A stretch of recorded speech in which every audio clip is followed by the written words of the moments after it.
श्री मुगटा मणिया पर कासे वणी नाथ राउन चरणा में नमो जगतरा पाप विनाशे वणी नाथ राउन चरणा में नमो जगतरा पाप विनाश।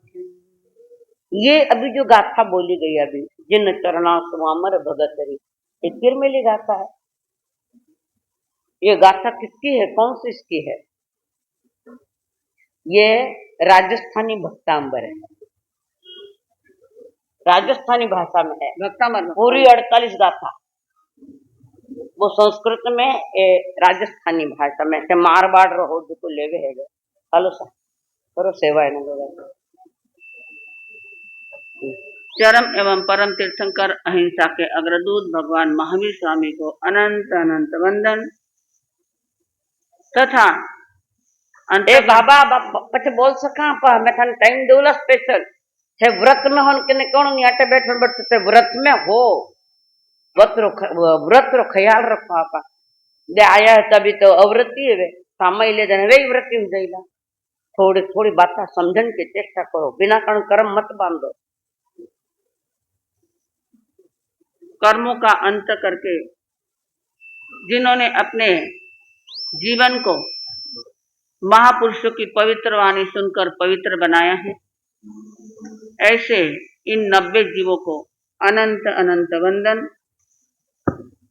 मेरे आस्था के आयाम लाखों करोड़ों के देश सम्राट समता सागर परम पूज्य आचार्य भगवान परम पूज्य तपस्वी राज के चरणों में तथा सभी ऊर्जा पुरुषों के चरणों में कोटि से वंदन करने के पश्चात, जिन्होंने हमें यह अनमोल मार्ग दिखाया है, जीवन की सही दिशा दिखलाई है, ऐसे मेरे जीवन रथ के सारथी परम पूज्य गुरु माता के चरणों में कोटि से वंदन करने के पश्चात आज इस महान पर्व का, इस पवित्र पर्व का चौथा दिवस निकला है।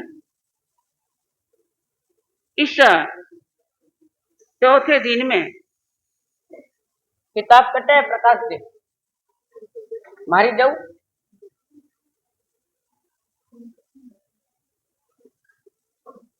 इन दिनों में हमने महापुरुषों की पवित्र वाणी सुनकर अपने जीवन को पवित्र बनाना चाहा है। आप लोग रोज टीवी देखते हो, मोबाइल देखते हो, उस पर कई तरह के चैनल होते हैं और उसमें से जो आपको अच्छा लगता है या जो चैनल आपको शुरू करना है, वह चैनल आप उसका बटन आप दबा देते हैं। ऐसे ही हमारे जिनवाणी के कई चैनल हैं, पुण्य पाप आश्रव संवार बंधन निर्जरा ऐसे कई चैनल हैं और उनमें से हमें ऐसे चैनल का बटन दबाना है जो हमारे जीवन को ऊपर उठा सके। गलती से पाप का आश्रव का बंध का बटन दब गया तो तुरंत उसे बंद करके पुण्य सोमवार निर्जरा इन चैनल के बटन को आप दबाकर अपने जीवन का उत्थान करना है। और इस जीवन का उत्थान करने के लिए हमें महापुरुषों ने हमारे सामने यह बड़ा पवित्र और पावन सूत्र हमारे सामने रखा है। अंतःकर सूत्र, इसमें उन महापुरुषों ने अपने कर्मों का अंत करके अपने गढ़ को, अपनी मंजिल को प्राप्त कर लिया है। हमें भी उन महापुरुषों के चरणों को पकड़कर उनके चरणों पर चलकर हमारे जीवन का भी उत्थान करना है, हमारे जीवन को ऊपर उठाना है, उसके लिए श्रद्धा और समर्पण पुरुषार्थ अत्यंत आवश्यक है। सत्संग श्रवण अत्यंत आवश्यक है। इसमें से आप जो भी चुनोगे और जो बटन आप दबाओगे, लेकिन अच्छा बटन दबाओगे, सही बटन दबाओगे, तो आपका चैनल भी सही शुरू होगा और आपको सही मंजिल मिलेगी। तो हमें आज चौथे दिवस पर अंतःकरण सूत्र का जो तीसरा वर्ग चल रहा है, 57 पेज नंबर 57, हाँ 57 पेज नंबर 56 पे नीचे चल रहा है, 56 पे। हाँ जटा है बता रहा, बोलो। हाँ ठीक है, नीचे चल रहा है, मूल चल रहा है। तैणम तस्य गय कुमारस्य अनगरस्य सरियंसी वेणा पाऊ भूया उज्ज्वला जाव दूरहिसा तैणम से गय कुमाले अनगारे सुमेरस महानस मनसा भी अप दुष्माने तम उज्जलम जाव अहियासे। तैणम तस्य गय कुमारस्य अनगारस्य तम उज्जलम जाव अह्यसेमानस सुभेणम परिणामेनम पसत्तज वसाणेनम तयावर निजानम कम्मानम खयनम कम्मयर विकीर्णकरम अपूरकरन अनुपैठस्त अनंते अनुत्तरे जाव केवल वर्णान दर्शने समुपन्ने तव पच्छा सिद्धे जाव पहिने। सोमेश ब्राह्मण द्वारा सिर पर अंगारे रखे जाने से गसुकुमार अंगार के शरीर में महावेदना उत्पन्न हुई। वह वेदना अत्यंत दुखमय, जाज्वल्यमान और असह्य थी।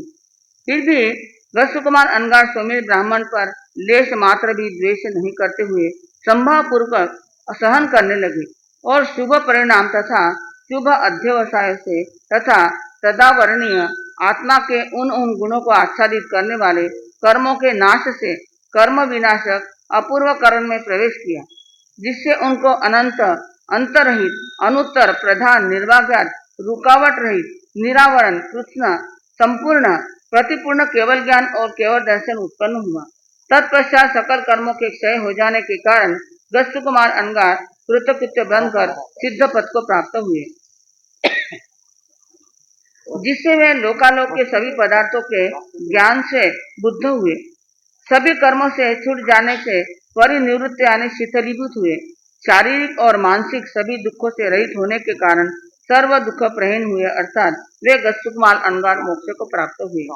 तत्णम आहा सन्निहि देवहीन समम आरह्ये श्री कटु दिवे सुरभि गंधोदय वुट्टे दशद्ध वने कुसुमे निवाड़िये चेलुखे कहे दिवे गियस गंधव निनाए कहे यावी होता। उस समय वहां समीपवर्ती देवों ने इन गस्सुकुमार अंगार ने आंखें सिर्फ सूत्र में कोई बात नहीं करे, तुम्हारी आंखें सिर्फ सूत्र पर रहेगी। मैं बीच में पूछूला कि नहीं भी कहीं भी आप लोग लंबा बेटे तो थाने छोड़ूला थोड़ी मैं। उस समय वहां समीपवर्ती देवों ने इन गस्सुकुमार अंगार ने चारित्र का सम्यक आराधन किया। ऐसा विचार कर अपनी वैक्रिय शक्ति के द्वारा दिव्य सुगंधित अचित जल और 5 वर्णों के अचित फूलों एवं वस्त्रों की वर्षा की और दिव्य मधुर गायन एवं वाद्यों की ध्वनि से आकाश को व्याप्त कर दिया। तैण से कन्या वासुदेव कन्नम पौप भाये जावर जलंते नहाये जाव विभूषिये हत्थि खंद वर गए सकोरंट मंड दामेणम सत्यनम धरिज्य नामे मानेनम चेय वर चामराहीन उद्धुव मानहीन महया भड़ चडगर भकर बंद परीक्षिते बारवहीन नैरीन मध्यम मध्यनम जेने अरहा हरिठनेमी तेने पहारे गमनाए। गस्सुकुमार की दीक्षा के दूसरे दिन सूर्योदय हो जाने पर स्नान आदि करके यावत सभी अलंकारों से अलंकृत होकर हाथी पर बैठकर कोरंट के पुरुष की माला से युक्त छत्र सिर पर धराते हुए तथा दाएं बाएं दोनों ओर श्वेत चामर झुलाते हुए अनेक सुबोटों के समूह से युक्त कृष्ण वासुदेव द्वारिका नगरी के राजमार्ग से होते हुए भगवान अरिष्टनेमि के समीप जाने के लिए चले। तैण से कन्या वासुदेव वारवय्य नैरे मध्यम मध्यनम निगच्छमाने एकम पुरीसम पासे दिन्नम जरा जज्जरिहदिहम जाव किलंतम महई महालयाओ गरास्यो एकमेकम इत्थकम गहाय बह्यारथा पहाओ अंतोघयम अनुपविशमाणम पासई। द्वारिका नगरी के मध्य जाते हुए कृष्ण वासुदेव ने एक पुरुष को देखा। वह बहुत वृद्ध था। वृद्धावस्था के कारण उसकी देह जर्जरित हो गई थी। वह बहुत दुखी था। उसके घर के बाहर राजमार्ग पर ईंटों का एक विशाल ढेर था। वह वृद्ध उस विशाल ढेर में से एक एक ईंट उठाकर बाहर से अपने घर में लाकर रख रहा था। तैणन से कन्या वासुदेव तस्य पुरीमस्त अनुकंपन ठाए हत्थी खंद वर गए चेव एकम इट्ठगम गिन्नई गिन्निता बही आरथा पहाओ अंतोघ्यम अनुपवेशी।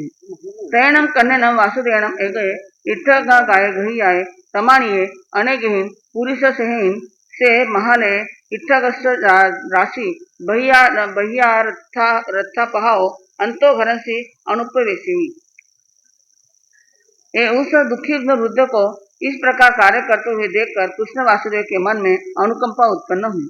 उन्होंने हाथी पर बैठे बैठे ही अपने हाथ से एक ईंट उठाकर उसके घर में रख दी। कृष्ण वासुदेव के द्वारा ईंट उठाए जाने पर अन्य सभी लोगों ने ईंट उठाकर सारा ढेर उसके घर में पहुंचा दिया। इस प्रकार श्री कृष्ण ने एक ईंट उठाने मात्र से उस वृद्ध का बार बार चक्कर काटने का कष्ट दूर हो गया।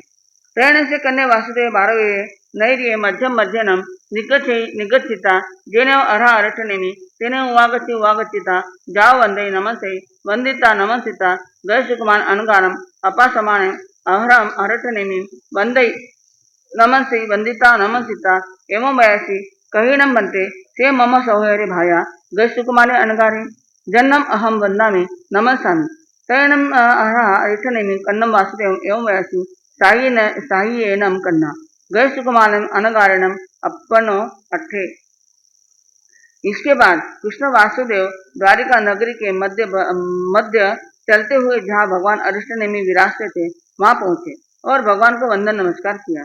तत्पश्चात अपने सहोदर लघु भ्राता नव दीक्षित गस्सुकुमार अंगार को वंदन नमस्कार करने के लिए इधर उधर देखने लगे। जब उन्होंने गस्सुकुमार अंगार को नहीं देखा तब भगवान ने पूछा, हे भगवान, मेरा सहोदर लघु भ्राता नव दीक्षित गस्सुकुमार अंगार कहाँ है? मैं उनका वंदन नमस्कार करना चाहता हूँ। भगवान ने फरमाया, हे कृष्ण, गस्सुकुमार अंगार ने जिस आत्मा अर्थ के लिए संयम स्वीकार किया था उसने वह आत्मार्थ सिद्ध कर दिया है। तैण से कन्या वासुदेव अहरम अरिष्टनेमि एवं वयसी कन्ननम बनते गस्सुकुमारम अनगारम चाहिए अपनो अट्ठे। यह सुनकर कृष्ण वासुदेव ने आश्चर्य होकर पूछा, हे भगवान, गस्सुकुमार अंगार ने किस प्रकार अपना प्रयोजन को सिद्ध कर लिया?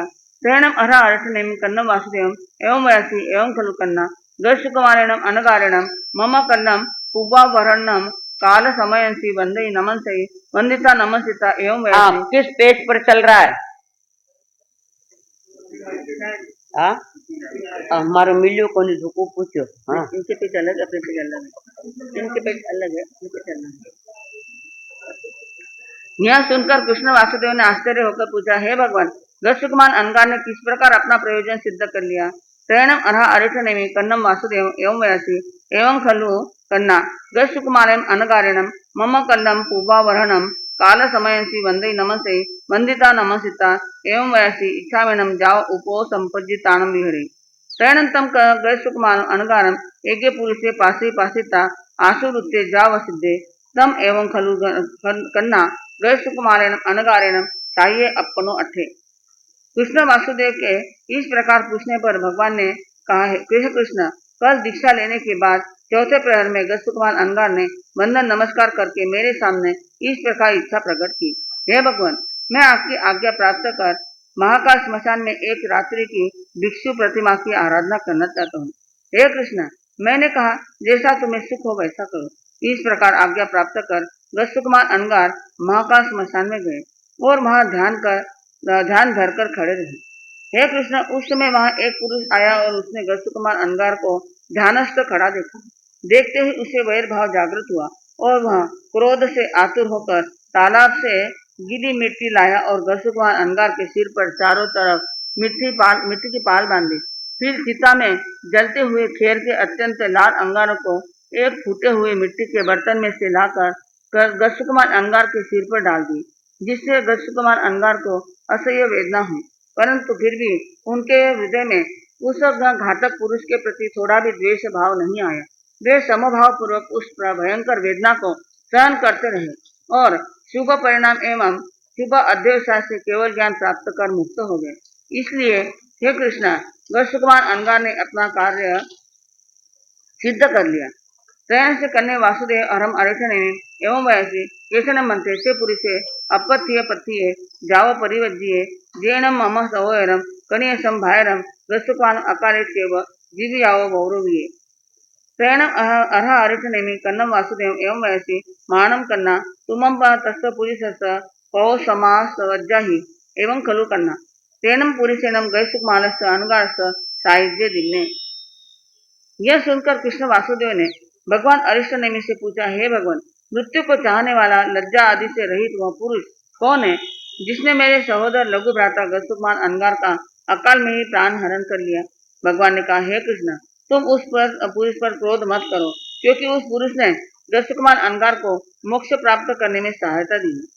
कननम बनते तेनम पुरुषेनम गजकुमारक्षणम साहिज्य दिन्ने त्रयणम अर्ह अर्थनेमि कन्नम वासुदेव एवं वयसि से नूनम कन्ना तुम ममम पाय वंदे हवम आगच्छ माने बारवये नैरिये एगम पुरुषम पाससी जाव अनुपवेशिये जहानम कन्ना तुमम तस्य पुरुषस्य साहिज्य दिन्ने एवमेव कन्ना तेनम पुरुषेनम गजकुमारस्य अनगारस्य अनेक भव सयसहस संत्यम कम्मम उदरे मानेनम बहुकम्म निज्जरर्थम साहिज्य दिन्ने। यह सुनकर कृष्ण वासुदेव ने भगवान से पूछा, हे भगवान, उस पुरुष ने गजकुमार अंगार को कैसे सहायता दी। भगवान ने कहा, हे कृष्ण, मेरे चरण वंदन करने के लिए आते हुए तुमने द्वारिका नगरी के राजमार्ग पर एक बहुत बड़े हाँ देखिए, अभी जो बहन आई है पानी में भीग के आई है, भले 4 छांटे लगे है, पूछना मत उसको। असंख्यात जीवों का घमासान, थोड़ी देर 10 मिनट के लिए पीछे बैठ जाओ, छोटी बातें है पर असंख्यात जीवों का घमासान तगड़ सुन रहा। बार बार मैं सूचना दे रही हूँ, ये रूटीन चतुर्मास नहीं है, छोटी छोटी बातें मैं बता रही हूँ आपको। लिया रुमाल पूछ काढ़े बचा के ना आया, अतरा जीवारा घमासान करके अंतगढ़ सुनी। हे कृष्ण, मेरे चरण वंदन करने के लिए आते हुए तुमने द्वारिका नगरी के राजमार्ग पर एक बहुत बड़े ईंटों के ढेर में से एक ईंट उठाकर घर में रखते हुए एक दिन दुर्बल वृद्ध पुरुष को देखा।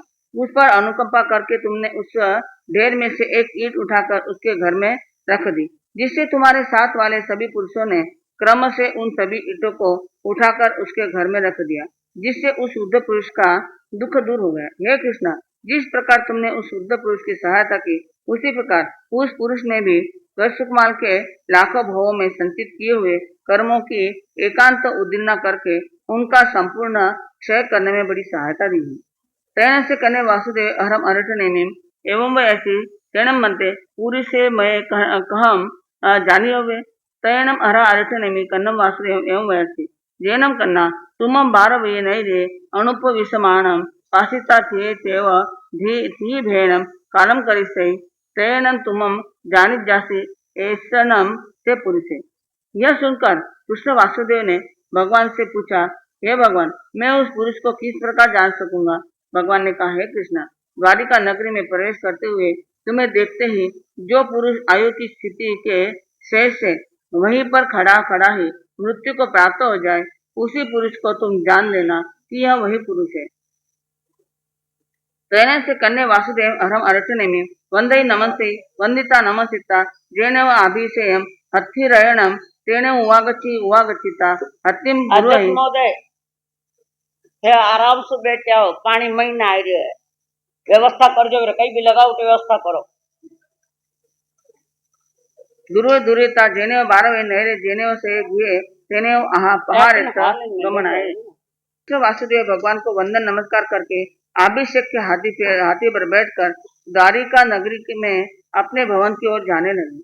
तैन तस् सोमिरस्त महारस्त कन्नम जाव जरंते अयमेयारुवे अजत्ये जाव समोपन्ने एवं खलु कन्ने वासुदेव अरम अरठनेमि पाय वंदे निग्गये तम नायमेयम अरहया विन्नायमेयम् अरह सूयमेयम् अरहया तीर्थमेयम् अरहया भविष्यति कन्नस्य वासुदेवस्य तं नज्जयि नम कन्ने वासुदेव मम केनवि कुमारेण मानसै श्रीकट्टु भिये सयाओ विहाओ कड़िनिकमिता कन्नस्य वासुदेवस्य बारवैन नैरिम अनुपविशमानस्य पुरव सपक्षिम सपड़ी ऋषिम हवमागे। सूर्योदय होते ही सोमिल ब्राह्मण ने अपने मन में सोचा कि कृष्ण वासुदेव भगवान के चरण वंदन के लिए गए हैं। भगवान तो सर्वज्ञ है, उनसे कोई बात छिपी नहीं। भगवान ने सुकुमार की मृत्यु संबंधी सारी बात जान ली होगी, पूर्ण रूप से जान ली होगी और कृष्ण वासुदेव से कह दी होगी। इसे जानकर कृष्ण वासुदेव न जाने मुझे किस कुमौत से मारेंगे, ऐसे विचार से भयभीत होकर सोमिल ने भाग जाने का विचार किया। फिर उसने सोचा कि कृष्ण वासुदेव तो राजमार्ग से ही आएंगे, इसलिए मुझे उचित है कि मैं गली के रास्ते चलकर द्वारिका नगरी से निकल भागूं। ऐसा विचार कर वह अपने घर से निकला और गली के रास्ते भागते हुए जाने लगा।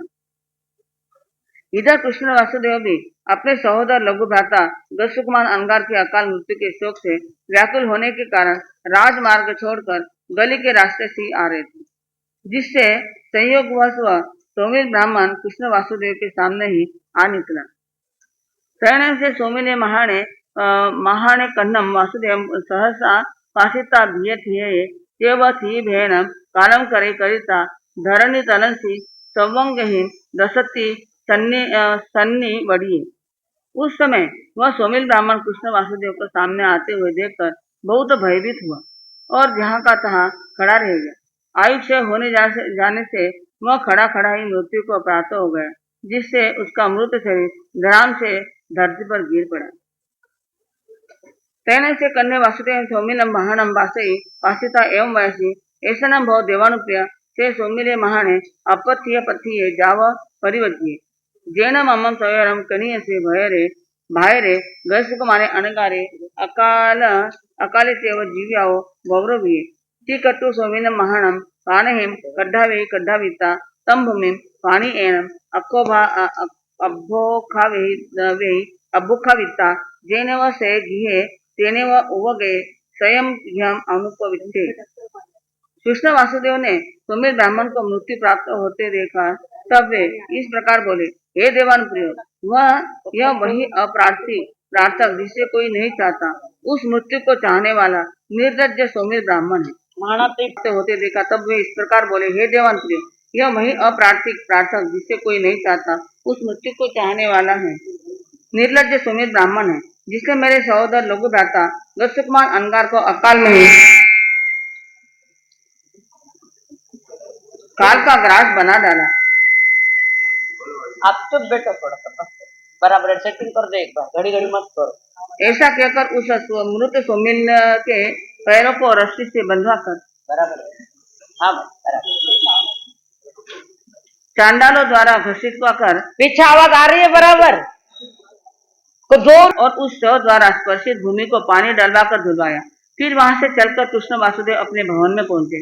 एवं खलु जम्बू सम्मेलनम भगवया जाव संपत्तिन अष्टमस अंगस अंतकड़साम चतुर्स अष्टमस अध्ययनस अयमटे पढ़ते। हे जम्बू, सिद्ध गति को प्राप्त समन भगवान महावीर स्वामी ने अंतकदर्श नामक 8वें अंग के तीसरे वर्ग के 8वें अध्ययन के उपरोक्त भाव फरमाए हैं। इति 8वां अध्ययन समाप्त।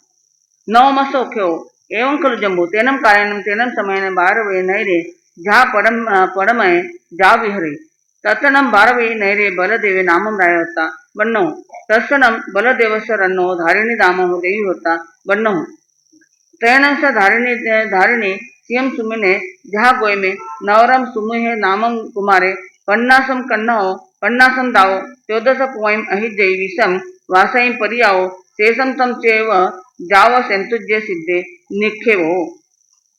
जम्बू स्वामी सुधर्मा स्वामी से पूछते, हे भगवान शमन भगवान महावीर स्वामी ने अंतर्गत सूत्र के तीसरे वर्ग के 8वें वर्ग अध्ययन में जो भाव कहे वे मैंने आपसे सुने। हे भगवान शमन भगवान महावीर स्वामी ने 9वें अध्ययन के क्या भाव कहे हैं? जम्बू स्वामी के उपरोक्त प्रश्न के उत्तर में सुधर्मा स्वामी ने कहा, हे जम्बू, उस समय में द्वारिका नाम की नगरी थी, जिसका वर्णन पहले किया जा चुका है। उस नगरी में भगवान अरिष्टनेमी तीर्थंकर परमात्मा से विचरते हुए पधारे। उस द्वारिका नगरी में बलदेव नाम के राजा थे। उनकी रानी का नाम धारिणी था। वह अत्यंत सुकोमल और सुंदर थी। एक समय सुकोमल शैया पर सोई हुई धारिणी रानी ने स्वप्न देखा। स्वप्न देखते ही जागृत होकर वह अपने पति के समीप आई और स्वप्न का वृत्तांत सुनाए। गर्भ समय पूर्ण होने पर स्वप्न के अनुसार उनके यहाँ एक पुण्यशाली पुत्र का जन्म हुआ। इसके जन्म बाल्यकाल आदि का वर्णन गौतम कुमार के समान है। उसका नाम सुमुख रखा गया। यौवन अवस्था प्राप्त होने पर उस कुमार का 50 राजकन्याओं के साथ विवाह हुआ और विवाह में 50-50 करोड़ सोने या आदि का दहेज मिला। किसी समय भगवान अरिष्टनेमी वहां पधारे। उनकी वाणी सुनकर सुमुख ने उनके पास भिक्षा अंगीकार की।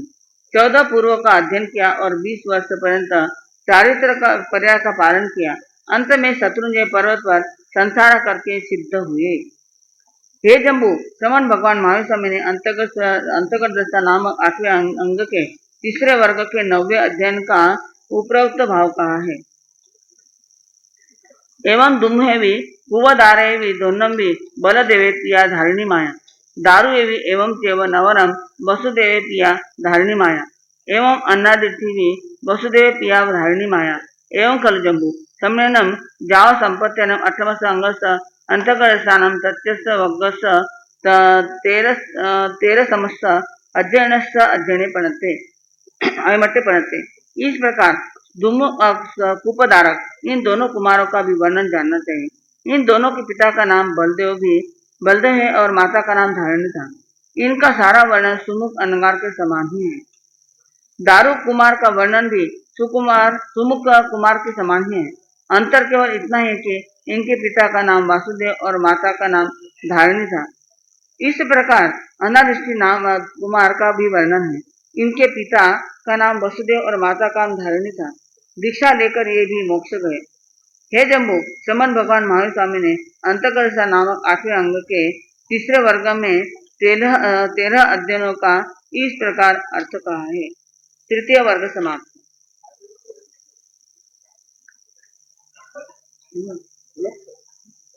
जैनम मनते चतुर्थ वर्ग। जैनम मनते सम्मेलनम जाव संपत्त्यनम 8मस अंगस अंतर्गत दशानम तत्यस वग्गस ऐमट्टे पणते चौथस्थ अध्ययनम मनते वग्गस अंतर्गत दशानम सम्मेलनम जाव संपत्त्यनम के अट्टे पणते एवं खलु जम्बू सम्मेलनम जाव संपत्त्यनम चौथस्थ वग्गस अंतर्गत दशानम 10 अध्ययना पणता तंजा जारी मयारी उयारी पुरुषेणे वारिसेण पद्युन्नम संभ अनिरुद्धे सत्यनेमी दृढ़नेमी। जम्बू स्वामी सुधर्मा स्वामी से पूछते, हे भगवान, सिद्ध गति प्राप्त श्रमण भगवान महावीर स्वामी ने अंतकरसा नामक 8वें अंग के तीसरे वर्ग के जो भाव कहे हैं वे मैंने श्रवण किए। चौथे वर्ग का भगवान ने क्या अर्थ कहा है तो कृपा करके कहिए। उपरोक्त प्रश्न के उत्तर में सुधर्मा स्वामी ने कहा, हे जम्बू, श्रमण भगवान महावीर स्वामी ने चतुर्थ वर्ग में 10 अध्ययन कहे। उनके नाम इस प्रकार हैं: जाली, मयाली, उयाली, पुष्यसेन, वारिसेन, प्रद्युम्न, शांब, अनिरुद्ध, सत्यनेमी और दृढ़नेमी। जैनम मनते सम्मेलनम जाव संपत्त्यनम चौथस्थ वग्गस 10 अध्ययना पणता पद्मसन मनते अध्ययनस्य सम्मेलनम जाव संपत्त्यनम के अट्टे पणते एवं खलु जम्बू तेनम कारणम तेनम सम्मेलनम 12 वये नामम नैरी होता जहाँ पढ़ने कन्या वासुदेव आहे वच्चम जा विहरे। हे भगवान, श्रमण भगवान महावीर स्वामी ने चतुर्थ वर्ग में 10 अध्ययन कहे हैं। वो तो उसमें से प्रथम अध्ययन का क्या भाव कहा है। हे जम्बू, उस समय में द्वारिका नाम की नगरी थी जिसका वर्णन प्रथम वर्ग के प्रथम अध्ययन में किया जा चुका है। वहाँ कृष्ण वासुदेव राज करते हैं।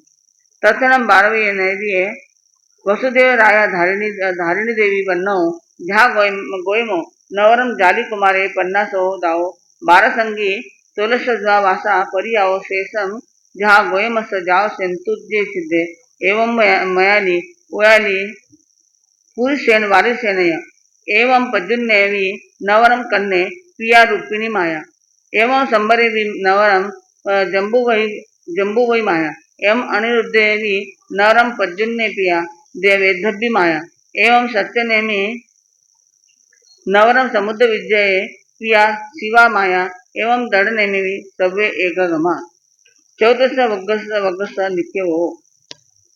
उस द्वारिका नगरी में वसुदेव राजा निवास करते थे। उनकी रानी का नाम धारिणी था। वह अत्यंत सुकोमल, सुंदर एवं सुशीला थी। उस समय सुकोमल शैया पर सोती हुई उस धारिणी रानी ने सिंह का सपना देखा।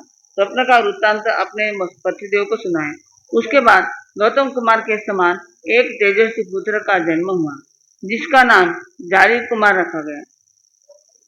जब वह युवावस्था को प्राप्त हुआ तब उसका विवाह 50 कन्याओं के साथ किया गया। उन्हें 50-50 करोड़ सोनैया आदि जहेज मिला। एक समय भगवान अरिष्ट नेमी वहां पधारे। उनकी वाणी सुनकर जाली कुमार को वैराग्य उत्पन्न हो गया।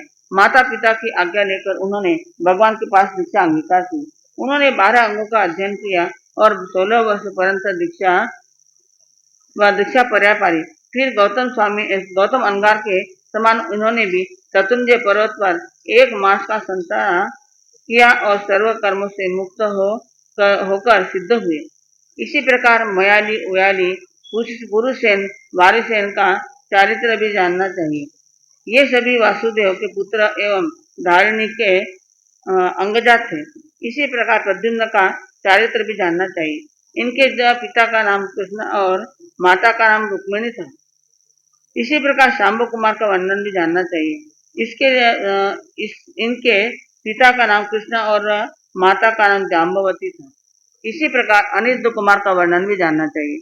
इनके पिता का नाम प्रद्युम्न और माता का नाम वैदर्भी था। इसी प्रकार सत्यनेमी और दृढ़नेमी, इन दोनों कुमारों का वर्णन समझना चाहिए।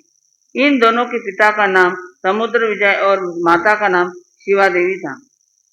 सभी अध्ययनों का वर्णन एक समान है। हे जम्बू, श्रमण भगवान महावीर स्वामी ने चतुर्थ वर्ग के भाव इस प्रकार कहे हैं। चतुर्थ वर्ग समाप्त।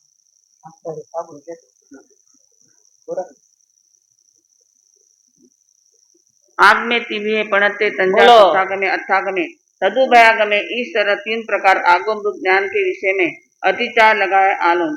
जम वाइदम बच्चा मैंने हिनकरम अचकरम पयनम विनयनम जोगिनम घोषिनम सुतुदिनम दुतुकड़ितम। अकाले कहो सज्जाओ, काले न कहो सज्जाओ। असज्जाय सज्जायम, सज्जाय न सज्जायम। बनता गुनता विचारता ज्ञान और ज्ञानवंत पुरुषों की अविनय आशातना की है।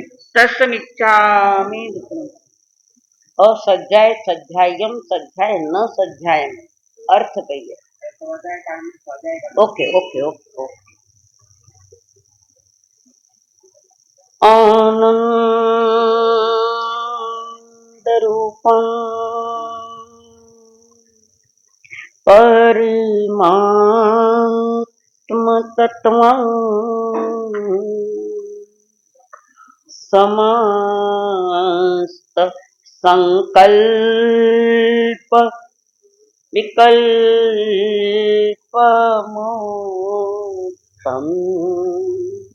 स्वभावलीना निवसन्ति नित्यम् जानाति योगिन स्वयमेव तत्त्वम् जानाति योगिन स्वयमेव तत्त्वम्। धन्य है आज की ये घड़ी, आगम आवाज कानों पड़ी। धन्य है आज की ये घड़ी, आगम आवाज कानों पड़ी। कैसे कर्म चले बंद कैसे टले, कैसे कर्म चले बंद कैसे टले। इच्छा सुनने की आगे बढ़ी। मिटे भाव भाव के मन के भरम, कोई ठहरेगा चित्त में धर्म। नित्य वंदन करे मन में श्रद्धा भरे, नित्य वंदन करे मन में श्रद्धा भरे। होवे हर के हमारे करम, सतगुरु तेरी शरण, मिट जाए जन्म और मरण। बहुत दुख सहे कितने कर्म गहे, बहुत दुख सहे कितने कर्म गहे। अब तो सत्य पे चले चरण, सतगुरु तेरी शरण। पंच परमेष्टि को प्रणाम। प्रणाम करूं परमात्मा स्वरूप सतगुरुदेव, संयमी जीवन के सहयोगी साथी मंडल, कृष्ण महाराज के परिवार को जानने के लिए पधारे हुए देवानुप्रियो, आप सभी के भीतर में विराजमान भगवान आत्मा को मेरा प्रणाम। हे ज्ञान दर्शन चारित्र तप की साधना कराने वाले पर्वाधिराज परुषण पर्व समस्त साध्वी मंडल, आपका हार्दिक हार्दिक स्वागत करता है। हे तत्वों का ज्ञान कराने वाले पर्वाधिराज परुषण पर्व श्री संघ, आपका हार्दिक हार्दिक स्वागत करता है। हे मोक्ष मार्ग की विधि बताने वाले पर्वाधिराज परुषण पर्व समस्त मानव जाति, आपका हार्दिक स्वागत करता है। पर्वाधिराज परुषण पर्व का आज चौथा सूर्योदय, आधे पर आ गए हैं, आधे गए। अब जो बच्चे कुछ वे भी आने वाले, वे 8वां दिन आने के पहले तुम स्वयं को पहले समझ लो, नहीं तो 8वां दिन भी चला जाएगा। और अनंत बार गए, स्वयं को सावधान रखना और स्वयं को साधना और अपने आत्मा के प्रति एक निष्ठ होने का ये पर्व है। और तीर्थंकर देव ने ये अरिष्ट नेमी भगवान ने ये वाणी सुनाई है, और जब ये वाणी सुनाई जा रही थी तब ये चतुर्थ काल का भगवान महावीर का शासन चल रहा। परमात्मा तो मोक्ष पधार गए, पर अब आने वाली पीढ़ी को वे सैद्धांतिक बातें कर रहे हैं। सुधर्मा स्वामी कितने नंबर के गणधर है? बीच में कोई बोल जो मत, अब 2-2 दया देऊला। क्या पूछते पूछो प्रश्न कितने? सुधर्मा स्वामी कितने नंबर के गणधर है? हाँ सा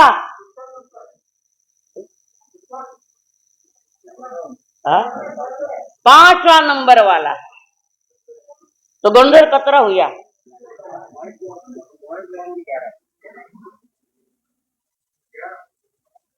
कौन बोले? रॉन्ग। मैं महावीर गणधर नहीं पूछो, मैं पूछो गणधर कितना हुआ। मैं जो प्रश्न पूछूं मेरा प्रश्न मत गौर करो। भगवान महावीर के 11 गणधर और सभी के सभी ब्राह्मण है, और ऐसे टोटल गणधर 24 तीर्थंकर के 1452 ते प्रणमूस खार बड़ी साधु वंदना में था करी खोली को नहीं तो कहीं खोलो। और सुधर्मा स्वामी जम्मू स्वामी को चंपा नगरी में सुना रहे। कोई पुत्र लिखा अनंता जी महाराज माने सुना गया। अब मां तो सुना, प्रश्न रखा था वो गलत हुआ आपका। हाँ, इस प्रकार अपने जीवन का राज बताने के लिए और समझने के लिए प्रभु अरिष्टनेमि भगवान ने दिव्य देशना दी। और वो वाणी कैसा आई कि गड़गड़ाहट करते हुए आई है, दिव्य ध्वनि अष्ट प्रतिहार्य, जिसमें उसमें दिव्य ध्वनि शब्द है। प्रभु ने पाया और फिर दिया। पहले पाया, जिस समय तीर्थंकर दीक्षा लेते हैं केवल ज्ञान तक मौन रहते हैं, कोई विशेष कारण हो तो बोलते, बाकी नहीं मौन। और केवल ज्ञान होने के बाद विराट समोसरण में बैठकर अरिष्टनेमि भगवान ने सत्य की बात रखी है, सच्चाई समझाई है, जीवन का उद्धार कैसे करना यह विधि विधान देने वाले अरिष्टनेमि भगवान उन्होंने सुनाई है। और योग देखो, यादव कुल के ऊपर इनकम टैक्स ने रेड डाल दी। यादव कुल पर इनकम टैक्स में तुम्हारी ऑफिसर नहीं है, बड़ी रेड डाली और एक एक एक का समझते जा रखे हैं सत्य क्या है, और सब एक एक एक एक सुनते जा रखे हैं। समस्त वसुदेव और वासुदेव का परिवार सुनने के लिए आते। खाना टावर आया कहीं आए क्या तुम्हारे बच्चे? हाँ, बुढ़ापो सुधारने तो टावरा ने लेना हो, ये तो बिगड़ेला बुढ़ापो। तो यहां पर प्रभु ने बड़ी सैद्धांतिक बातें करी है। और तत्वार्थ सूत्र के दूसरा सूत्र है तत्वार्थ श्रद्धा नाम सम्यक दर्शन। तत्वों पर श्रद्धा करना। तत्व कितने हैं? कितनी दया दूं? 9 दूं? 9 पदार्थ है, तत्व 7 कई। अच्छा, उत्तर देवता कई कि समय पचकाऊ शाना हो गया, पचक लिया। 7 मूल तो 2 ही है, जीव और अजीव।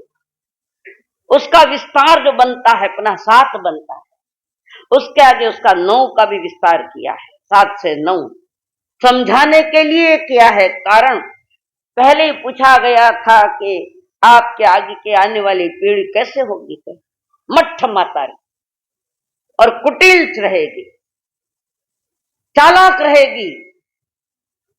मैंने नहीं कहा, ऊपर से आया है ये। और जब तक तत्वों को नहीं समझ पाएंगे, क्रिया तो होगी पर धर्म तो नहीं होगा। और धर्म को प्राप्त करने के लिए तुम्हें तत्वों का ज्ञान जरूर चाहिए। आज मैं छोटा सा तत्व लेकर आई हूं, लिख जो 25वें नंबर 25 बोल में ये आता है। उदाहरण एक बहुत बड़ा तालाब है। अभी सुन लो, यूट्यूब मत आयोजना लिख लीजिए। तो एक बहुत बड़ा तालाब है, खूब पानी भरा है। मैं क्या क्या बता रही हूं वो ध्यान से सुनना, मैं उदाहरण दे रही हूं, उसके बाद आपको तत्व समझ में आ जाएगा। गहरा पानी भरा है, खूब पानी पानी, झील बड़ी है। और वो झील किसी एक व्यक्ति की है। वहां तालाब में पानी खूब भरा है और भी पानी आ रहा है। वो जो तालाब का जो मालिक है वो सोच रहा है कि ये पानी निकल जाना चाहिए, मुझे सूखी टाक जमीन चाहिए। मन लगाकर सुना, एकाग्र कर, मुझे सूखी टाक जमीन चाहिए। तो वो व्यक्ति कैसे पानी निकालू, क्या निकालू, तैयारी में बकेटे मंगाए, सब कुछ मंगाया।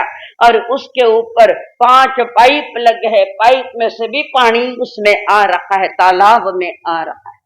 समझ में आ रही है ना? किसके समझ में नहीं आई है? बड़ा तालाब, पानी है, ऊपर 5 पाइप है, पाइप से पानी आ रहा है। उन 5 में पहले नंबर का पाइप सबसे बड़ा है वो। और वो व्यक्ति बकेटों भर भर पानी लेकर दूर फेंक रहा है, पानी खाली नहीं हो रहा। वो बार बार पानी डाल रहा है, बकेटे भर भर के दूर फेंक रहा है, पर तालाब खाली नहीं हो रहा है। क्यों नहीं हो रहा? मारा प्रश्न रा उत्तर दो तो मैं समझाऊं, थाने समझ में आएंगे। थोड़ी बारीक है, कुछ नहीं, उदाहरण है। पानी खाली तो तालाब खाली क्यों नहीं हो रहा है?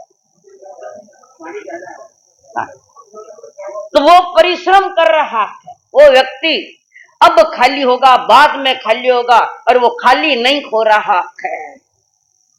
अंबालाल जी महाराज सा जैसा कोई सतगुरु वहां से जा रहे थे, वहां से जा रखे।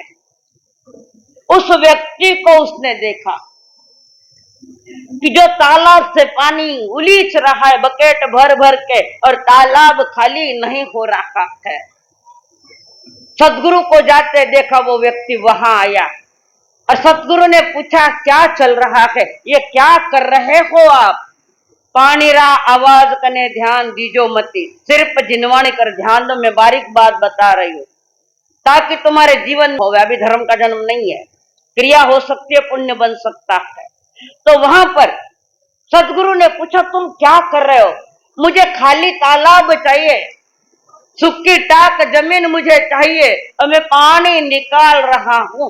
तब सदगुरुओं ने अंबालाल जी महाराज सा क्या, रे भाया वो तालाब यूं थोड़ी खाली हुई ला, बच्चे कई करूं, कब से मैं पानी निकाल रहा, पानी खाली नहीं हो रहा है, और मेरी जमीन मुझे मिल नहीं रही है। तब अंबालाल जी महाराज ने कहा, पहले पाइप बंद कर, एक एक पाइप बंद कर। कितने? एक एक पाइप बंद करता जा, ऊपर से पानी आना बंद हो जाएगा, और नीचे से पानी निकालने के लिए तुम्हें सही सही दिशा मिल जाएगी, तुम ढंग से उस पानी को निकालोगे। उस व्यक्ति ने कहा, पाइप बंद कर दूं? करना पड़ेगा। 5 पाइप जो है, कौन सा है वे? इसमें बोल दो माते, झट बोलो।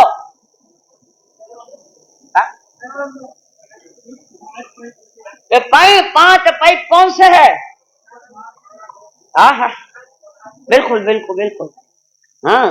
5 पाइप मिथ्यात्व, अव्रत, प्रमाद, कषाय और योग। योग यानी जो हलचल होती है, योग यानी हलचल होना, स्पंदन होना। वे 5 पाइप लगा करे, वे चालू है, पाइप बंद करो। पानी आते भी आए रे भाई, मारे माते पानी आ रहा है, छाटा आ रहा है। पाइप जो है, बड़ा पाइप जो है, सबसे बड़ा पाइप है वो मिथ्यात्व का। और जब तक तुम सम्यक तत्व के लिए पुरुषार्थ नहीं करोगे, तब तक ये कर्मों का पानी आता जाएगा। और उसने एक एक करके 5 ही पाइप बंद कर दिए, पानी ऊपर से आना बंद हो गया। अब वो पानी उलीच रहा है।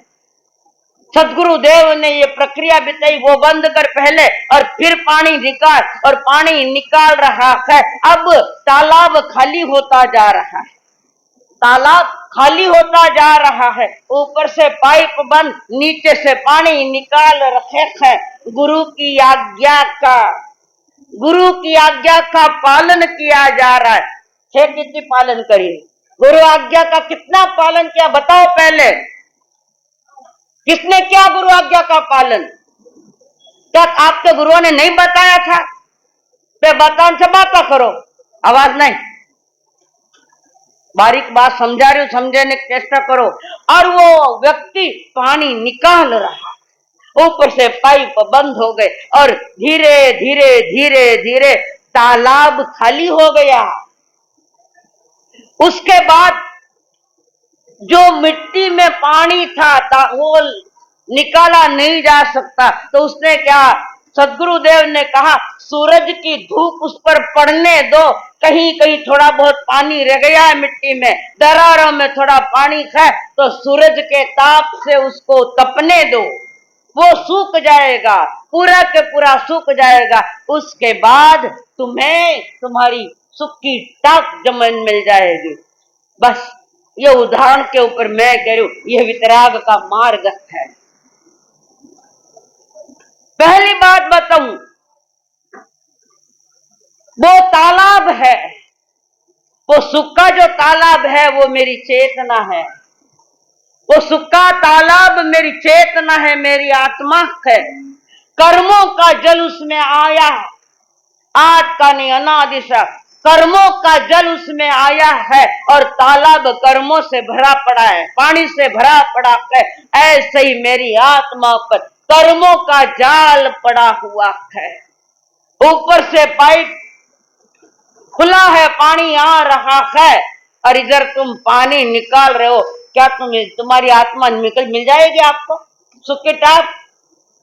कोई सदगुरु आता है समझाता है ऐसे पानी निकाल, पहले एक पाइप बंद कर, पूरा पानी निकाल, पुनः सूरज के ताप से तपने दे। अब बताइयो सुखी टाक जो जमीन है वो मेरी चेतना है, हरेक की चेतना। कठिन तो नहीं लग रहा ना? कठिन लग रहा? जिन्हें गंध नहीं भी ना लागेला कठिन, पर मैं समझाने का प्रयत्न कर रही हूं। तो वहां पर जो सुखी टाक जमीन है वो मेरी चेतना है और जो जल आया है वो हमारा कर्मों का बाजार है सारा। ये पर्व आते तुम्हें समझा रहे, एक एक पाइप बंद कर फिर पानी निकाल। अंबा गुरु ने कहा था अरे ठीक से पानी पहले निकाल, थोड़ा थोड़ा पहले जो पानी था वो निकाल। उस पानी को जो आया है वो आश्रव तत्व, जो निकाला जा रहा है वो संवर तत्व, जो पानी निकाला गया है वो निर्जरा तत्व। पहले का पानी निकाला वो निर्जरा तत्व है, आगे है बंध तत्व। तो जितने कर्मों से मैं बंधा था उनको निर्जरित कर रहा हूं, निकाल रहा हूं। और ये तप जो है कि बीच बीच दरारों में जहां कुछ पानी है वो सुखाने का काम करता है ये। और जब पानी पूरा निकल जाता है, तालाब का पानी पूरा निकल जाता है, उसको कहते हैं मोक्ष तत्व। जहां जब कर्मों का पानी निकल जाए जीवों के, और जिन्हें परमात्मा की वाणी रुचिकर लगी, एक एक रोम में जिनके फैल गई, जिसके खून के कतरे कतरे में सिर्फ वितराग वाणी चल रही है, वितराग वाणी का चिंतन मनन चल रहा है, और जब पानी सारा निकल गया कर्मों का, उसको हम कहते हैं मोक्ष तत्व।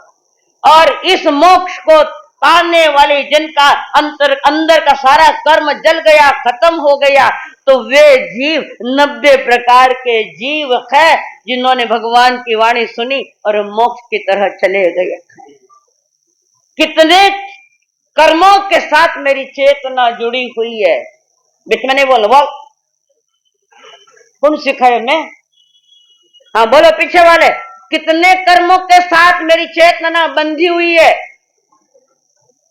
हाँ अच्छा, 8 कर्मों के साथ मेरी चेतना घिरी हुई है उसके अंदर में।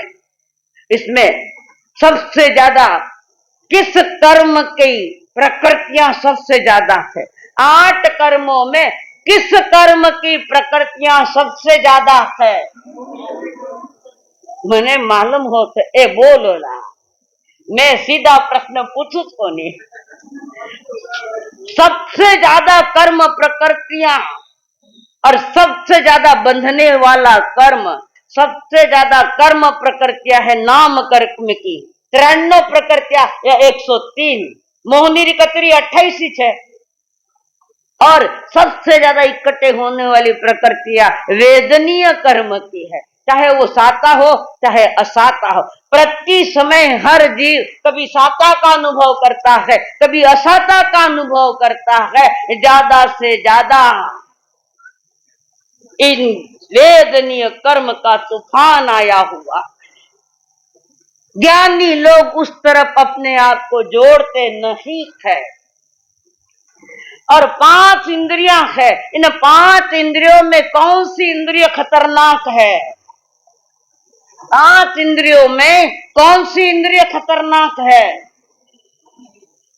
आ? आ?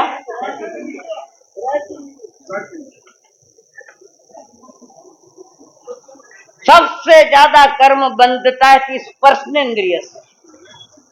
स्पर्श इंद्रिय वर्ण गंध रस पर से पुद्गल का ही है। स्पर्श, सबसे ज्यादा स्पर्श से कर्म बांधे जा रहे।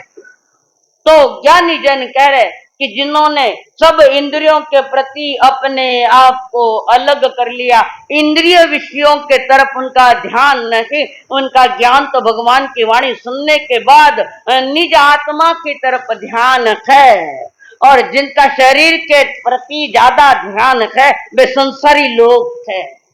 वे महापुरुष जो हुए, जो भगवान महावीर जी के अपने निम्नाथ भगवान के शासन में, नेमनाथ भगवान के शासन में द्वारिका नगरी में पधारे है प्रभु। कोई गया द्वारिका भी?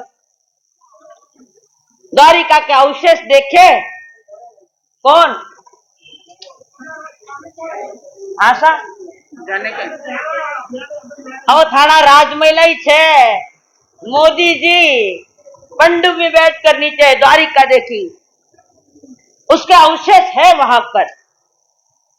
कुछ बिखरा है, कुछ टूटे। जगत का कोई पदार्थ कभी नष्ट नहीं होता, विकृत होता है, बदल जाता है, वो अलग चीज है। तो वहां पर जिन्होंने परमात्मा की वाणी सुनी, थाने नहीं कह रही हूं, द्वारिका 3 खंड के नाथ कृष्ण वासुदेव जी, उनके परिवार पर सारा खेल आया है। कोई बेटे है, कोई पोते है, कोई भाई है। तो सारा के सारा तूफान यादव कुल में आया हुआ है। और तूफान आया तो तूफान को शांत करने के लिए, तूफान को खत्म करने के लिए उन्होंने परमात्मा की वाणी सुनी है। जाली, मयाली आदि बहुत सारे नाम है। और वहां पधारे, एक बार वाणी सुनी। कितनी बार? थाने कितनी बार सुनाऊं? सुनिया, सुनता सुनता फूटिया कान, कोई ना ये हृदय ज्ञान। और जो प्रभु की वाणी, अरिष्टनेमी भगवान की वाणी सिर्फ कान से नहीं सुनी, भीतर से एक एक शब्द पर उन्होंने गौर किया। ऐसे एकाग्र हुए कि बाजू में कोई बैठा ये भी उन्हें मालूम नहीं है। तुमने क्या सुना? कोई आयो कि देखो, कोई बोलियो कि देखो। तुम्हारी एकाग्रता खंडित हो रही है। मन वचन काया को तीनों को एक करके सुनो तो पर्युषण पर्व मनाने की सार्थकता है। अब तीर्थंकर अरिष्टनेमी भगवान कितने तीर्थंकर हुए, सिर्फ अभी के बोल रहे हो, अवसर अपने काल में। अरे बोलो ना 24, मैं बोल रही हूँ, वर्तमान की बात बोल रही हूँ।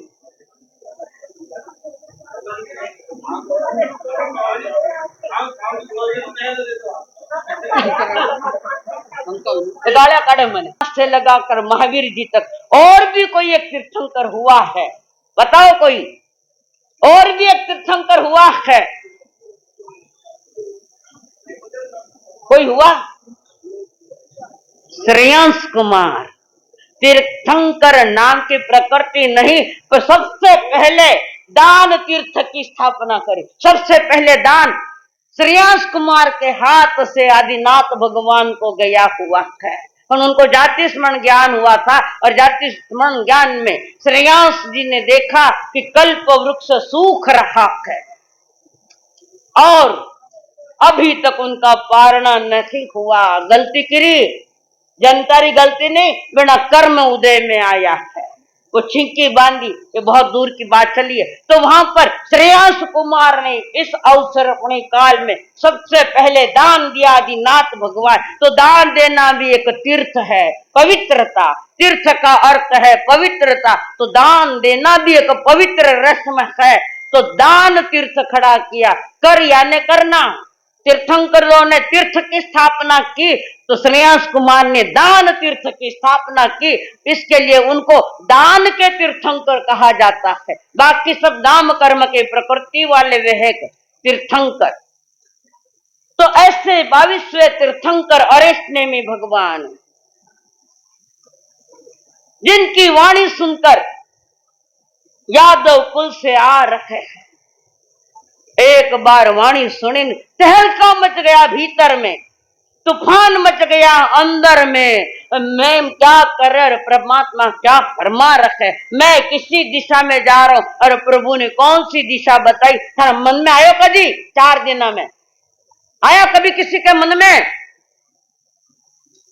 महलों के राजकुमार, महलों में रहने वाले कृष्ण महाराज का परिवार के परिवार जागृत हो रहा है। 3 खंड के नायक का परिवार चल पड़ा है। थाने कदी आयला ये भाव परमार जी मारकन कही देखो आयला कदी भाव प्रयत्न करू जी तब में जाते हो। और वहां से वे निकल रहे, सब कोई पूछ रहे, कोई कहे दादा सा कौन? कृष्ण महाराज। दादा सा भगवान की वाणी में सुनी, मारा भीतर में तूफान उठ गयो, अब मने महल माया चौका को नहीं लागे, मने प्रभु को ने जान है। अरे प्रभु के सानिध्य में रहकर मैं संयमी बनूंगा, उस तूफान कर्मों के तूफान को मैं शांत करूंगा, ये कर्मों को आते हुए कर्मों को रोकूंगा, वो पहले जो कर्म किए हैं उसको निकालूंगा और वो तत्व पाऊंगा, मोक्ष तत्व। तुम्हारे ध्यान में आ रहा है वो उदाहरण दिया वो? तो नए कर्म आने नहीं देना, पुराने को निकालना, इन्हें संवर तत्व कहते। संवर या सामयिक तत्व कहते, तत्व यानी स्वभाव। और पुराने को निकालना वो निर्जरा तत्व है। हर घटना वर्तमान की है। जिसको भी समझ में नहीं आया तो मुझे पर्सनली मिलने ना, डिजाइन निकाल कर बता दूंगी मैं आपको। साधना तो यही है। कारण उमा स्वाति कह रहे तत्वार्थ श्रद्धा नाम सम्यक दर्शन। जब तक तत्वों का ज्ञान नहीं है, जन्म जन्म तक क्रिया तो की, पर वो उसका मूल कारण ढूंढा नहीं कि जन्म क्यों इतने हो रहे। मूल कारण को देखो। ज्ञानी मूल कारण को देखते हैं, अज्ञानी मूल कारण को उसको मालूम ही नहीं है कि ये क्यों कर्म आ रखे। ज्ञानी की वृत्ति शेर की है और अज्ञानी की वृत्ति श्वान की है। कोई एक पत्थर लेकर श्वान को फेंके तो वो श्वान उस पत्थर को पकड़ता है, जिसने पत्थर डाला है उसको नहीं देखता, उस पत्थर को पकड़ने को जाता। ये श्वान वृत्ति अज्ञानी की। और ज्ञानी की वृत्ति है शेर। शेर जब कभी आता है और वो शिकारी शिकार करने के लिए आया हुआ है, धनुष और बाण लिया है और शेर ने देखा है कि ये लगा रहा है, तो सीधा तीर को नहीं देखता, धनुष बाण को नहीं देखता, उस शिकारी को पकड़ता है। शिकारी को पकड़ता है जो उसे मारने के लिए आया है। तो ज्ञानी स्वयं में देखता है, अज्ञानी बाहर में देखता है। बाहर में देखने वाला क्या कहूं, बहिरात्मा, जो बाहर में ही भटक रहा है, बहिरात्मा, उसे कोई लेना देना नहीं है कि जीवन कैसे बिताना चाहिए, प्रभु क्या कह रहे, कोई लेना देना नहीं। हम तो परंपरा से आए व्याख्यान में अभी कि परुषण पर्व चल रहा है, कोई लज्जा से आवेला, कोई देखने आवेला, कोई एक खाद आएगा जो तत्व समझकर अपने आप के भीतर में हलचल पैदा करता है। भीतर भाव मन में तूफान उठे है, बात तो सही है, मुझे भी कुछ करना चाहिए। और फिर वो एकाग्रता से सुनता है। खाने आटे भी एकाग्रता से सुनने वाला 1-2 जन आया, बाकी मन नहीं माने। 1-2 जन आया, भूला भटका आया, पर आकर यही टिक गया। खाने कहीं मालूम नहीं, नाम नहीं बताऊं मैं। अभी आए हैं जिन्होंने कर्म सिद्धांत तो सुनकर अपने वही दैनिक की चर्या बदलने लगे। वही चतुर्मास की सार्थकता है, जहां परिवर्तन आता है, जहां त्याग और पचकान होते हैं। तो वहां पर दादा सा मैं दीक्षा लेना चाहूं, पधारो। 3 खंड के नाम। कोई भाई आया है, भैया साहब मैं दीक्षा लेना चाहूं। और कल तो उनके महल में धाड़ पड़ेगी। रानियां महलों की, इतने बड़े महल, माया राज इतना बड़ा, इतनी बड़ी सिद्धि है, इतनी बड़ी साहिबी है, इतना बड़ा धन है, तो भी वो उनसे अलग कर दिया। तो सारे के सारा उनकी आसक्तियां छोड़ दी चीजों की, उन चीजों की, उन महलों की, उस राज्य की सारी आसक्तियां छोड़ दी। उन जिन्होंने भगवान की वाणी सुनी, नेमनाथ भगवान की वाणी सुनकर वे आए, प्रभु को देख रहे। प्रभु राजा की आज्ञा लेकर आए, 3 खंड के नायक थे और परिवार में भी शक्ति आज्ञा ली और प्रभु के सामने खड़े हैं। प्रभु देख रहे, मुस्कुराते हुए हैं, नहीं मुस्कुराहट, ये है करे कि मुंह कर मुका उदय और बंद, एक सहज स्माइल, स्वभावगत हंसी। स्वभावगत हंसी और होती है और तुम्हारी हंसी विभाव दशा की है, कर्म बंधन का कारण है। और वहां पर वे सारे खड़े हैं। आदिनाथ भगवान भी यादव कुल के ही है, यादव कुल की भीड़ से भीड़ आ रही है और प्रभु के सामने खड़ी हो रही है और कह रही है, प्रभु जरा तो इतना बता दो भगवान, लगी कैसी लगा रहे हो, जरा तो इतना भगवान, लगी कैसी लगा रहे हो। मुझी में रह कर मुझी से अपनी, मुझी में रह कर मुझी से अपनी, ये खोज कैसी लगा रहे हो, ये खोज कैसी लगा रहे हो। मुझी में रहकर मुझी से अपनी, मुझी में, और मैं इस खोज करा रहे, आप तो मुझी में ही है। उन्होंने शरीर की दृष्टि से नहीं देखा, आत्मा की दृष्टि से। ठाणा सूत्र में पहले ठाणे में आता है, एक ही आया, संसार की सभी आत्माएं एक समान है और सब अंग और दर्शनीय गुण है। ऐसा कोई जीव नहीं, 4 गति का, हीन के हीन योनि में भी चला गया है। निगोद निकृष्ट गोद जीव की दुर्दशा सबसे ज्यादा वहां। हर आत्मा ज्ञान दर्शन वाली है और मोक्ष पाऊंगा ये मेरा लक्ष्य है। वहां से निकलती निकलती अकाम निर्जरा, यानी बिना कण दुख भोग रहा है, फिर भी समभाव में आ रहे। अरे जीव यहाँ पदार्थ पर ऐसे महापुरुषों के तीर्थंकर देव की वाणी सुनकर, ये बाल है, जवान है, भरी जवानी में भी कोई कोई कह आकर प्रभु से कह रहे हैं, प्रभु हृदय भी तुम हो, तुम ही हो प्रीतम,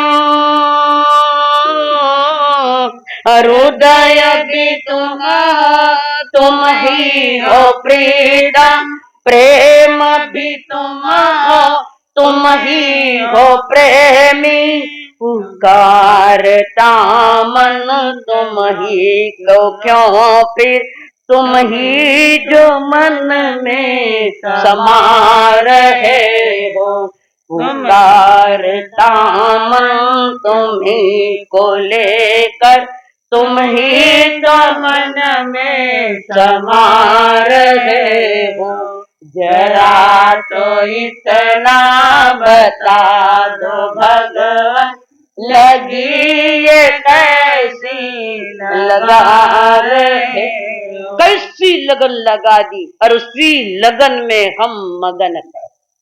वे यादव कुल के राजकुमार वे आ रहे,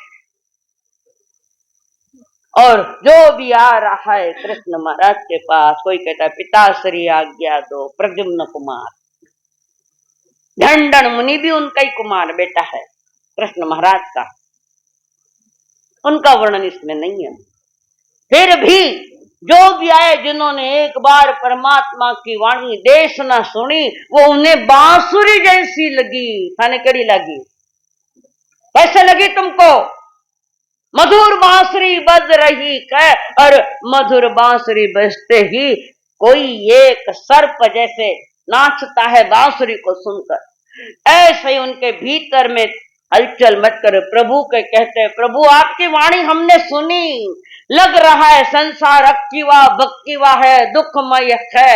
जब तक संसार तुम्हें दुखमय नहीं दिखेगा, तब तक तुम 1 मिलीमीटर भी आगे नहीं सरकते। दुख में सुख की खोज, अब दुख में कभी सुख दिखे? कहीं दिखता है दुख में सुख? अधिक लोग दुख में डूबे हैं।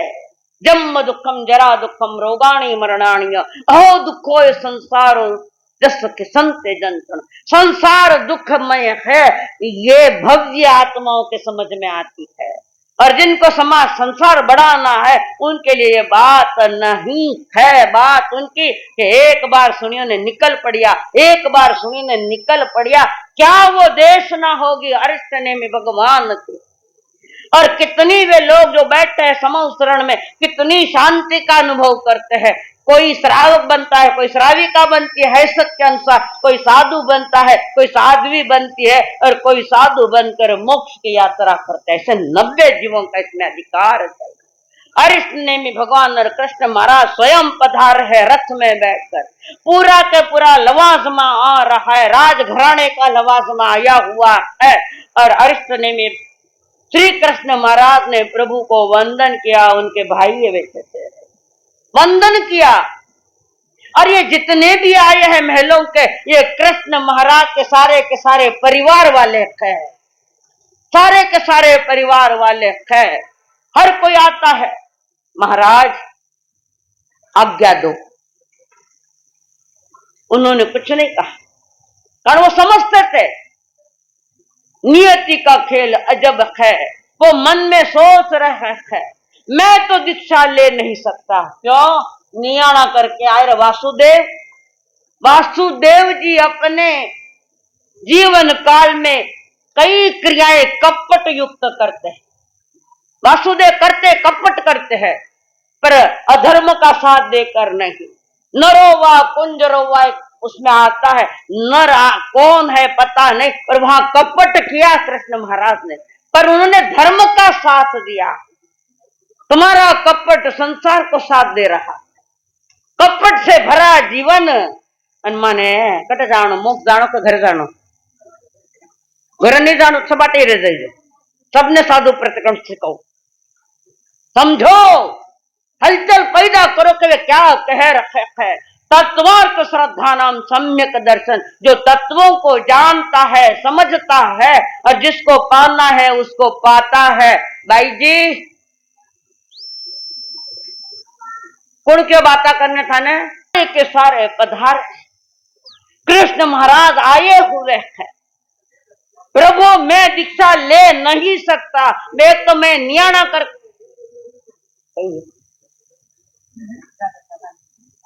हाँ बाया थोड़ी आगे सरकना, थोड़ी उदार बनो। सरकोगे जगह का दान तो वो भी एक तीर्थ हो जाएगा। माता ने उल्टे उल्टे यूज नहीं करना, आगे सरको। औंके बड़े देखने, मैं तो इस पे बैठी हूँ आराम से, मैंने कोई नहीं सरकावे। भाया आगे आ जाओ। विवेक नहीं रखा तो आपका भी समय ज्यादा जाएगा, मैं जवाबदार नहीं। ऐसा वाले आए और उनके कल्याण का मार्ग दिखाया, दीक्षा दे दी। और दीक्षा देकर अलग अलग तप करते हुए, ज्ञान सीखते हुए वे जो भी प्रभु के शरण में आए उसी भाव में केवल ज्ञान लेकर मोक्ष पधार गए।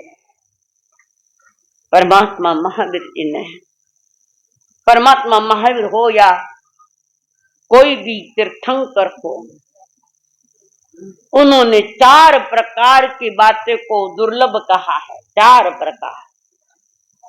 उत्तरायण के 3रे अध्याय में की प्रथम गाथा है चत्तारी परमंगाणी। चत्तारी परमंगाणी दुल्हानी हो जंतु मानुसत्वम सुई श्रद्धा संयमम्य वीर्यम। तीर्थंकर देवदेशना में कहते हैं कि 4 बातें ये दुर्लभ है जो मनुष्य को मिलनी चाहिए। 4 बातें दुर्लभ है इस संसार में। चत्तारी परम मंगाणी, 4 परम मंग है, अति दुर्लभ है, अति अति अति दुर्लभ है, क्योंकि तुम्हारा पात्र खोटा है, हमारा पात्र खोटा है। पात्र छोटा हो या बड़ा, पर खोटा नहीं होना चाहिए।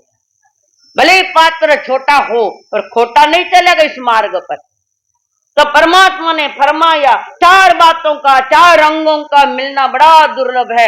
मानुषत्वम मानवता, वीतराग मार्ग का पहला स्टेप है मानवता। ये तो सीधा आगे सरक गया।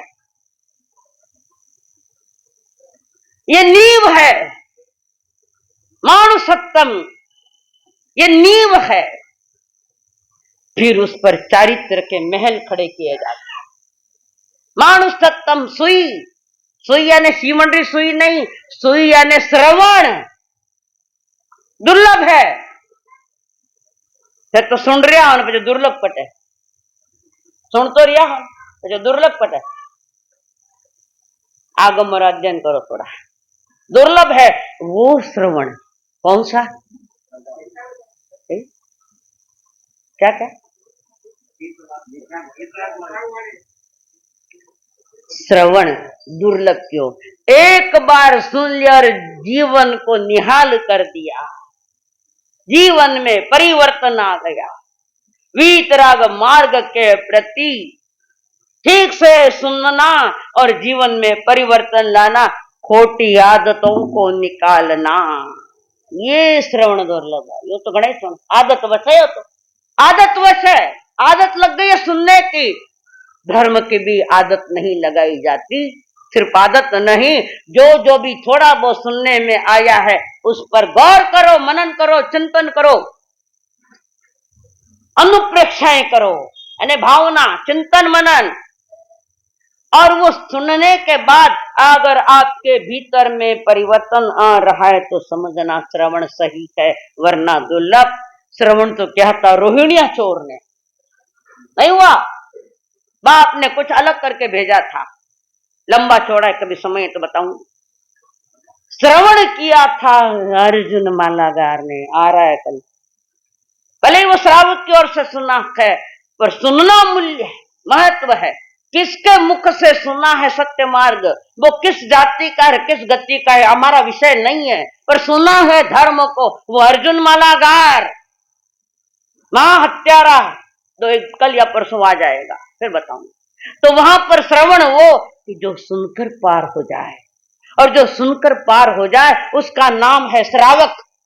बता बैठानो श्रावक पण मने कौन है श्रावक?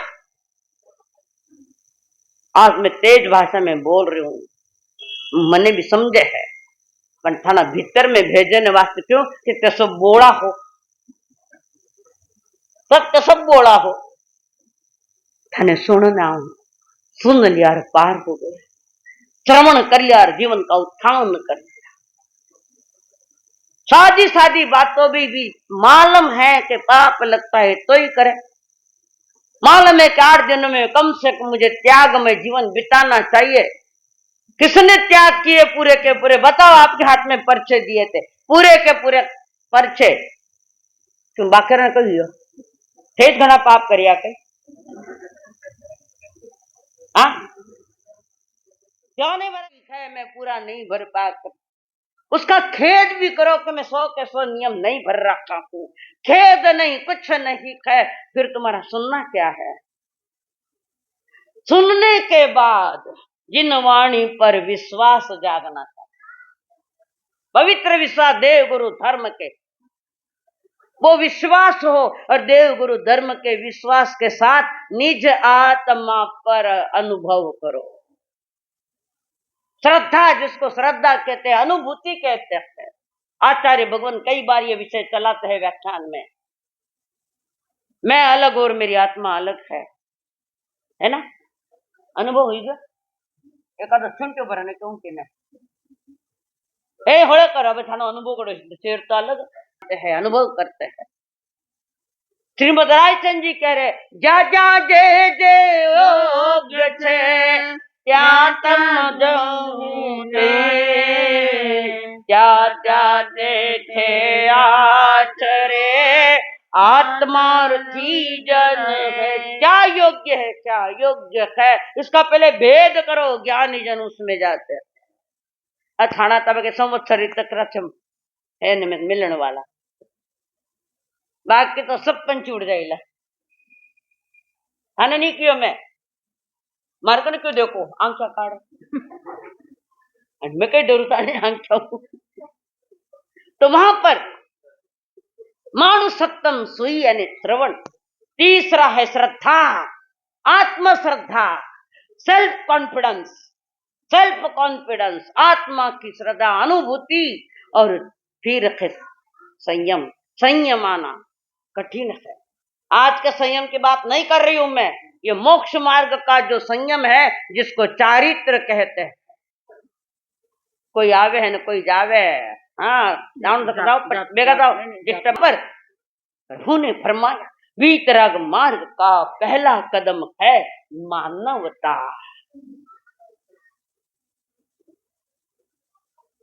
ईमानदारी से सोचो, आज मानवता कितनी जिंदी है। दुनिया ने बताओ मैं मानव हूं, मानवता करो, थाना से बैठाना घर में। घर में क्या है मानवता, धर्म निभाया, मिनकपणो है थाना कने। अबे सब मुंडा बंद हुआ है मिनकपणो। किसके प्रति मिनकपणो थाना? खुदरा प्रति, प्रत्येक दिमाग के प्रति मिनकपणो बताओ। मिनक जमारो पायो रे मिनका, मिनकपणो कद आवेला। पिंजरा मारलो रे पंछी बोलो, मोती कदे चुगावेला। मिनक जमारो पायो रे मिनका, मिनकपणो कद आवेला। पिंजरा मारलो रे पंछी बोलो, मोती कदे चुगावेला। सात पीढ़ियारी रोटी सात छह कली, आप तोड़ा जा तोड़ा थारी दुनियादारी देखली, दुनियादारी देखली। आई रे चेतना एक जासी एक कली, आ तोड़ा जा तोड़ा थारी दुनियादारी देखली, दुनियादारी देखली। कितनी जिंदी है बताओ तुम्हारी मानवता, ह्यूमैनिटी, ये ड्यूटी है। फिर सत्य कई व्यवहार करो, बताओ मानवता होती तो यहाँ झगड़े नहीं होते। हुए कि नहीं कल? क्यों हुए? प्रदूषण मना रहा हो, झगड़ा करो। हो सकता है कोई गड़बड़ी हो सकती, पर शांति से बोल सकता, नहीं बोल सकता। प्रदूषण मना रहा थे, आत्माओं का पर्व मना रहा होते, गड़ो फाड़ फाड़ के मैं बोल रही हूं 8 दिन चुप रहो। मुझे मालूम है सब कुछ क्या है, पर यह प्रदूषण के दिनों में कहने की बात नहीं थे। बोल कर बिगाड़ो तो पछा आगे कई कोयला भाई, श्रवण ठीक नहीं है। देवानु प्रियो, थोड़ी सी तो भी मानवता जिंदी रहने दो, थोड़ी बहुत। बेजुबान पत्थरों पे लदे हैं करोड़ों के गहने। बेजुबान कौन है? मूर्ति। और शब्द कठों आयो मूर्ति, शब्द कहां से आया मूर्ति? थे बच गया। मूर्ति, मूर्त, पुद्गल, ये सब मूर्त दिख रहा है ना इसमें वर्ण गंध रस पर। ये जो दिख रहा है जगत दिख रहा, दिखाई दे रहा, वो मूर्त है, कारण वो पुद्गल है उसमें वर्ण गंध रस पर, वो मूर्त है। और प्रतिमा भी पत्थर की बनी, वो भी मूर्त है, इसलिए उसको मूर्ति कहते हैं। तो मूर्त, बेजुबान पत्थरों पे लदे हैं करोड़ों के गहने मंदिरों में, और उस दहलीज पे 1 रुपए को तरसते हैं नन्हे हाथों को देखा, नन्हे नन्हे हाथों को देखा जो 1 रुपये के लिए, पेट की भूख मिटाने के लिए 1 रुपया मांग रखा है, उनको 1 रुपये के लिए तरसते देखे हैं। सजे थे 56 भोग और मेवे मूर्त के आगे, ना नहीं कैसो गलत है। मैं भी डेरावासी हूं, पर वितराग वाणी में यहाँ डेरावासी मंदिर मार्ग थानों का कुछ नहीं है। ये संप्रदाय का रोग तुम लोगों के लिए, हमारे लिए नहीं है। संप्रदायवाद का इतना भयानक रोग लगा है, पता नहीं कौन देला थाने दवा, कौन देगा दवा तुम्हें? बोलो जल्दी। तो धार्मिक के वो ना अपना ने, धार्मिक हो तुम, ये तो क्रिया है, ये व्यवहार धर्म है, मोक्ष मार्ग का धर्म नहीं। और वहां पर सजे थे 56 भोग और मेवे मूर्त के आगे, बाहर एक फकीर को भूख से तड़पते देखा है। बाहर में एक फकीर को भूख से तड़पते देखा, लदी हुई है रेशमी चादरों से वे हरी मजाक, पर बाहर एक बूढ़ी अम्मा को ठंडी से ठिठुरते देखा। थानी आंखें कदी फूली, सही बात है, वो इसको कह रही मैं तुम थोड़ी थी, डर मत, मैं तुम्हें नहीं थी, मैंने आवाज आई जो आवाज स्पेशल, ठंड से ठिठुरते देखा है। जलाती रही जो रोज, जलाती रही जो अखंड ज्योति देसी घी की, दिन रात पुजारण आज उसे कुपोषण के कारण मरते देखा है।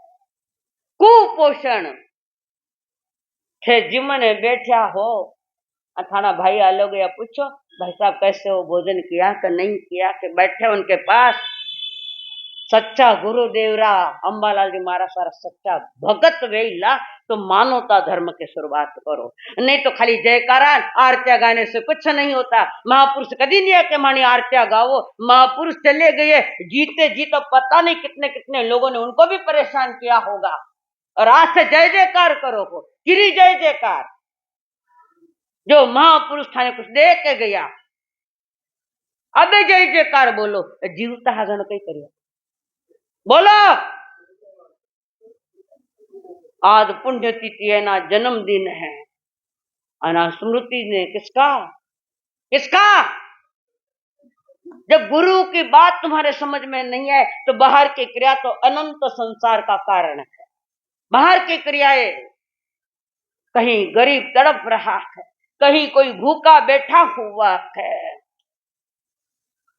वक्त का पता नहीं चलता अपनों के साथ, 2 लाइन याद रखो, वक्त का पता नहीं चलता अपनों के साथ, अपनों का पता चलता है, अपनों का पता चलता है वक्त के साथ। बुरा व्यक्त आवे, समय बेकार आ गया है, कर्म अपना हम भी मंजूर करते हैं, कर्म अपना है, घना के मरता माना कर्मारो खेल, तो समझ जाना कर्मारा खेल क्या है, कहने से क्या होता है। कर्म उदय है पर व्यवहार धर्म भी निभाया जाता है। एक छोटे से मकान में रह रोजी रोटी खाकर, और बड़ा भाई बड़े महलों में रह रहा है, यानी मानवता मर गई, हमारे हृदय में मानवता के लिए कोई स्थान नहीं है, और यही गड़बड़ हुई। और मानवता विश्व की सबसे बेहतरीन नीति है, यहां से वितराग धर्म प्रारंभ होता है, पहला में खोट है, तुम जाओ लागे, कहां जाओगे, समझ में आ रही है बात। मानवता बेहतरीन और तीर्थंकरों द्वारा आई हुई है, हमारा कोनो नहीं है, हमारे तीर्थंकर देवों ने कही है, थाने तो कोई कितने कहते भी थाना परिवर्तन हो, ये हमारा पुण्य जाग्यो, ऐसा समझना कि हमने एक आधा भी सूत्र 120 दिन के बीच में एक आधी की बात भी परमात्मा की सुन ली, तो समझना थोड़ा पुण्य जागा। मानवता का सम्मान होना चाहिए, आज तो मानवता का ही बदनामी हो रखी है, हर एक का अपना अस्तित्व है, गरीबी अमीरी तो बाहर का खेल है, हर आत्मा में परमात्मा की छवि छिपी हुई है, उगाड़ने का काम तो जिसका उसका अपना है। और तुम एक मनुष्य को नहीं चल रहे, उसके भीतर में बैठे हुए परमात्मा का और परमात्मा की वाणी का अपमान कर रहे हो, तो तुम्हारा क्या सम्मान होगा। कोई किसके लिए, कोई किसके लिए, क्या है ये सारे, क्या कर रहे हो। गजब है, गजब है, मिनक मिनक ने देख मिटावे है। अरे खाना भी तो पशु थोका, जिसकी खावे भी नहीं सेव करे, क्या करे। हमसे तो सही को आप देखो, पशु बहुत आगे चले गए, और हम बैक टू पेविलियन, निगोद की तरफ, सावधान होने का समय है। गजब है मिनक मिनक ने मिटावे देख मिटावे है, गजब गजब है मिनक मिनक ने देखकर गुर्रावे है काले गुर्राया। गजब है मिनक मिनक ने देखकर गुर्रावे है। चांद पर जाईने ओ किस्सो चांदणो कर देसी, चांद पर जाईने ओ किस्सो चांदणो कर देसी। मने तो एना अक्कल मत ही हंसी आवे है। क्या चांदना? तुम्हारे जीवन का चांदना पहले करो। तुम्हारे भीतर का दिया जो टिमटिम कर रहा है, फैल नहीं रहा है, उसको फैला, उसको खत पानी देना है। तो मानवता मानुषत्वम सुई सद्दा संयमम्य वीरियम। अपने कल्याण की बात तो सोचो तो स्वयं से करो। हमारा स्वभाव ज्ञान वाला है, ज्ञानोपयोग जिसको कहते हैं, ज्ञान से उपयोग। हमारा स्वभाव, हम ज्ञानोपयोग वाले हैं। ये ज्ञान उपयोग एक पवित्र नदी की धारा की तरह बह रहा, पवित्र नदी की धारा की तरह बह रहा है। अगर उस धारा को जो प्राप्त करना है, उस धारा से गलत काम मत करना, सिर्फ थोड़ा दिशा बदल देना कि उस ज्ञान से स्व का कल्याण और पर का कल्याण, स्व पर कल्याण का मार्ग तीर्थंकरों ने बताया है। अरे एक मारे चौमास में नहीं, हर चतुर्मास में एक ही को बात है। और अतरा बहरा हो गया थे लोग कि थाने खुद में समझ में नहीं आया कि मैं बहरा हाँ कर। लोग हर के मैं गुण शाणो, मैं तो 1.5 शाणो है, नहीं छोड़ूंगी। पाछो मुंह को कटे मैंने परिसण हुआ के आज तो हथौड़े से मारो, मारा शब्दारा हथौड़ा ही है। तो हमने कभी इस पर गौर किया क्या, विचार किया क्या? मैं हमेशा पूछती रही, मैं हमेशा पूछती रही भगवान कहाँ है। मैं हमेशा पूछती रही भगवान कहाँ है। और भगवान ने कभी नहीं पूछा, भगवान ने कभी नहीं पूछा कि इंसान कहाँ है, कभी नहीं पूछा। इंसानियत पर काला कलंक, अपने जीवन को, अपनी निज आत्मा को पूर्ण के पूर्ण कलुषित कर दिया। आज आदमी में इतना जहर भर गया, आज आदमी में इतना जहर भर गया है, देख करके विषधरों का वंश डर गया है, देख करके विषधरों का वंश डर गया है। कल आप रास्ते में सुनोगे, कल आप रास्ते में सुनोगे किसी आदमी के काटने से कोई सर्प मर गया है, किसी आदमी के किसी आदमी के काटने से कोई सर्प मर गया। रात में सुतोड़ा दिनों का उठो और जवारी 2-4 दाना जबान में कब चबाओ और चबा कर बाहर रखो, वह चिड़ी पंच कोई खाएगी तो मर जाएगा। इतना जहर तुम्हारे भीतर में, मैं नहीं कह रही हूं, सारे लोक का जो जहर, सबसे ज्यादा जहर मनुष्य में भरा है। पहला धर्म निभा लिया तो धन्यवाद है। और मेरा यहाँ चतुर्मास करने का सफल वो है जब तुम्हारे भीतर की मानवता जागेगी। ओ दिल में दया रख के मानवता निभा जाना, ओ दिल में दया रख के मानवता निभा जाना। कर लेना पुण्य प्रबल, आत्मानंद पा जाना। ओ दिल में दया रख के मानवता निभाना है। ओ दिल में दया रख के मानवता निभाना। छोटा सा गांव, परिवारजन, माता पिता, 2 बच्चे और 2 पति पत्नी, छोटे गांव में गरीब परिवार में है। जैसे कोई गरीबी का वरदान मिल गया, जिंदगी में एक बार गरीबी आऊनी तो मालूम पड़े कि गरीब कैसे जीते। थाने महल वाला दिखे, झोंपड़ी वाला नहीं दिखे, बिल्कुल ही नहीं दिखे। एक बार जीवन में ऐसा धोखा होना ताकि अगला ठोकर खाए न ठाकर बनना पड़े। एक बार तो आना फिर समय आएगी कि भाया जाओ ना के પછી बैठा रहता ना सोमवार में ना फिर अतरी तकलीफ पे 2 मिनट में कपड़ा बदल लीजिए पर आधो घंटे बैठे पर सामयिक में नहीं फटाफट थई हो सिंघवी जी विमित होते भी मैंने कोई रा हाथ मत बताओ मैं सबने ओळखू हूं। तो वहां पर भयंकर गरीबी गुजारा हो नहीं रहा है, खेत भी छोटा इतना वो भी इस पर निसर्ग पर टिका हुआ। फिर वो लड़का अपने माता पिता को बोला पिताश्री जी मैं शहर में जाऊं कुछ देखूं कोई काम नाम मिलता है क्या देखता हूं। मजबूरी में कहा जा बेटा शहर में जा कोई धंधा पानी कुछ मिलता है नौकरी मिलती है जॉब निकलता है और मिलता है तो जाओ देखो आखिर गुजारा कैसे होगा हमारा कब तक हम भूखे रहेंगे। झोंपड़िया में कई तुम्हारे जैन बंदो भूखे सो रखे हैं और थाने माल मसाला चाहिए। तो वहां पर वो आया शहर में, दोनों ही पति पत्नी आए खुदे शहर में। अब वो दुकान दुकान दुकान पर जाता है नौकरी नौकरी कोई मिलेगी नौकरी मिलेगी क्या।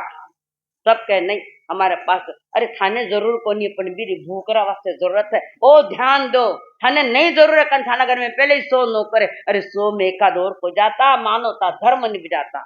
हर कोई जाता है हर कोई पूछता है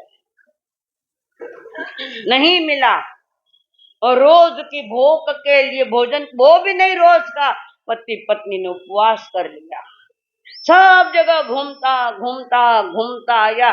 संध्या पत्नी पूछती कुछ लायक हो क्या कि नौकरी लगी कोई बात नहीं आज उपवास कर लेंगे। मजबूरी का नाम महात्मा गांधी। और फिर वो गांव में घूम रहा कहीं नौकरी मिले पर नौकरी अब मिला ही नहीं। संध्या को सामने आया अब जिसकी मैंने जिम्मेदारी ली शादी के बाद ता उम्र में संभालूंगा उसको भी मैं भूख के मिटाने के लिए कुछ भी नहीं दे पाया। घूम घूम कर आए पत्नी जी ने पूछा कुछ नौकरी मिली। डरो मत आज दूसरा उपवास दोनों को भी। और फिर वो घूम रहा है कोई बात नहीं देखा और देखा तो वहां से पुनः वो जा रखे है एक ठिकाने। किसी एक ने कहा कि गांव के बाहर एक बहुत बड़ा मिल मालिक और बहुत बड़ा धंधा है वहां नौकरी देखो वहां पूछो जाती भाई दूसरा भी नहीं क्या है सबसे है क्या वाला है ओ आगे जाओ जागा मैंने चेयर थोड़ी समझदारी को तपस्वी आ रहा था आप चेयर खाली करा खाली गया बेचारा गरीब घर का था बड़े घरों में पांव रखने की जगह नहीं है गरीबों को। और वो गया धीरे धीरे जा रहा है। आज तीसरा दिन है याद रख जाओ 2 दिन से कुछ खाया नहीं रहा तीसरा दिन है और जाए गेट के ऊपर में कहा क्या चाहिए भैया मुझे ऊपर मिलना है सेठ जी से मुझे नौकरी चाहिए। ओढ़न की नहीं का हवा घनी चाल रही है चाल को नहीं लाया ओढ़न। गेट कीपर ने मत जाओ मैं जानता हूं सेठ आपकी ही जाति का है ये भी मैं समझता हूं यानी मारवाड़ी जैन है ये भी मैं समझता हूं मत जाओ। उसने कहा नहीं मैं जाता हूं मेरा ही जाति भय मैं जाता हूं पूछता हूं। बेचारे गेट कीपर ने उसको छोड़ दिया ठीक है जाओ। सीढ़ी चढ़ते हुए वो ऊपर चढ़ रहा है दरवाजा बंद है। हृदय के दरवाजे जब बंद हो जाते हैं तो बाहर के दरवाजे ऐसे मिलेंगे। और वहां पर उसने आवाज लगाई शेठ जी कौन है ये आवाज कठुआई या शेठ जी के नहीं पैसा री मस्ती पैसों ने आवाज बढ़ा दी है धनवानों की। आम गरीब जनता बोल सके ताकत है पैसा वाला सामने बोल सके मैं तो बोलूं मन थान को सोई जिसकी कोनी। तो वहां पर वो उसने थोड़ा सा दरवाजा खोला कौन है यहाँ क्यों आया शेठ जी नौकरी करने के लिए। नीचे उतर। सेठ जी नौकरी, सारे मिष्ठान पड़े हैं, दूध मसाला, दूध लूण मिर्चा पापड़, हमारी याद कर जो मती तपसा वाला सब पड़ा है। शेठ जी के ध्यान में मानवता मानुष सत्तम धर्म नहीं आया। पैसों की मस्ती आती है तो वितराग मार्ग की मस्ती छूट जाती है। पतन की राह पकड़ रहा है। उसने बार बार कहा, शेठ जी मैं नौकरी, आप जो भी काम कहेंगे मैं कर लूंगा। ऐसी घटना समाज में हुई है, गांव का नाम नहीं बताऊंगी पर है। और वहां पर शेठ जी ने बार बार, और उस पर चिढ़ गया गेट कर, तुझे अक्कल नहीं है मूर्ख कहीं का, तुझे कहा था ना ऊपर किसी को मत आने दे। अमीरारी गाड़िया भी सुननी पड़े, गरीब थोड़ो बोल दे तो मुंडो फोड़ काड़ूला, फिर थारो मुंडो संभाल। वहां पर बाहर किया उसको सेठ जी ने, ऊपर से धक्का दे दिया। तीसरे दिन का भूखा याद, ऊपर से ही धक्का दिया, लुढ़कता लुढ़कता नीचे आया, दरवाजे जोर से बंद कर दिए और वो गेट के पर आया। भैया मैंने तुम्हें पहले ही कहा था मत आओ, यहाँ इंसान नहीं बसते हैं, यहाँ की इंसानियत मर गई है, मैंने पहले ही कहा था। मुंह से खून आ रहा, 3 दांत टूट गए उसके। धीरे धीरे उसने गेट के पर उसको पकड़ा, नल के पास लिया, मुंह को धोया खून से, कुछ कपड़ों पर खून, कुछ मुंह पर खून ही खून है। वहां मुंह धोया, पानी पिया, वहां से निकला। अब कहाँ जाऊं, किसके पास जाऊं? जाए तो जाए कहाँ, जाए तो जाए कहाँ, समझ न आए कौन यहाँ, जाए तो जाए कहाँ। कहाँ जाऊं, घर जाऊं तो पत्नी को क्या जवाब दूं, परेशान है, कहाँ जाऊं, किसके पास जाऊं। वहां से वो निकला, उसने सोचा घड़ी में 5 बजी है, सीधा रेलवे स्टेशन जाता हूँ। और धीरे धीरे 3 दिन रो भूखो, 4 दांत पड़ियोड़ा, लड़खड़ा तो जा रही है। और रेलवे स्टेशन पर वहां जाऊंगा। वहां गया रेलवे स्टेशन, किसी की कारें आई, किसी कोई ऑटो में गए, कोई किसी में गए। एक व्यक्ति और उतरा नीचे, उसके पास कुछ भी नहीं था, करने सारे वाहन चले गए थे। वो दौड़ा दौड़ा उसके पास, सेठ जी सामान लेना है आपका, सामान ले जाना है कहीं? हाँ ले जाना है, ये सामान है, 2 सूटकेसा और 1 थैली। क्या लेगा? सेठ जी जो देंगे वही लूंगा। क्या लोगे बोलो? जो लेंगे वही लूंगा। नहीं, आजकल के हमारे लोग उनका पता नहीं है, कहता है कि करता है। मैं उसमें का नहीं हूं, मैं धर्म कर्म का मारा आया हूं मैं आज। तो वहां पर बोली हुई 5 रुपए की, 5 रुपए में 2 सूटकेस ऊपर, हाथ में 1 थैली। और आज तीसरा दिन है, भूखा है, तीसरा दिन। आगे आगे सेठ जी चल रहे, पीछे पीछे वो चल रहा है। तेलो करके तो देखो थोड़ा ठा पड़े कहीं है, लड़खड़ाता फिर भी चल रहा है। और वहां से चलता चलता लगभग 1.5 किलोमीटर पर चला वो। और वो अपने एक पुराने दोस्त को मिलने के लिए आया था। सामान वामान का कुछ देखा नहीं, जल्दी जल्दी जाकर अपने मित्र से पास बैठकर बातें करने लगा। घंटे के बाद यार, अरे मारा सामान, मेरे कीमती कागज है, उसमें नोटे है, अब क्या होगा? जल्दी जल्दी नीचे आया, वो वहीं बैठा है। ये ईमानदारी परमात्मा महावीर ने बताई, ये ईमानदारी, वो वहीं बैठा है। आप अभी बैठे? सेठ जी आपका सामान है। अरे 1 घंटा हो गया। सेठ जी आपका सामान दिए बिना मैं कैसे जाऊं? सेठ जी बड़ा खुश हो गया। 5 रुपए की बोली थी, सेठ जी ने सामान लिया ऊपर और उसको 10 रुपए दिए। नहीं सेठ जी बोली तो 5 ही रुपए की है, मैं 10 नहीं लूंगा। ये तुम्हारी ईमानदारी का है, देवो कि नहीं ईमानदारी रखो जी। 2 रुपया गिनतीरा मिली। और वो सेठ जी तो चला गया, लड़खड़ाता हुआ 10 रुपए लेकर घर पर आया। सेठ जी घर में आए, सेठानी पूछे कुछ लाया? लाया। किस घर पर डाका डाला, समय पर पत्नी भी बदल जाती। किस घर पर डाका डाला ये तुम लेकर आए, कि किस घर में तुमने चोरी की किसी दुकान पर? वो कहती आप कह रही हो, आप मुझ पर इल्जाम मेरे पर इल्जाम लगा रही हो, ये क्या कर रही हो आप? तो फिर खून के कपड़े कैसे सने?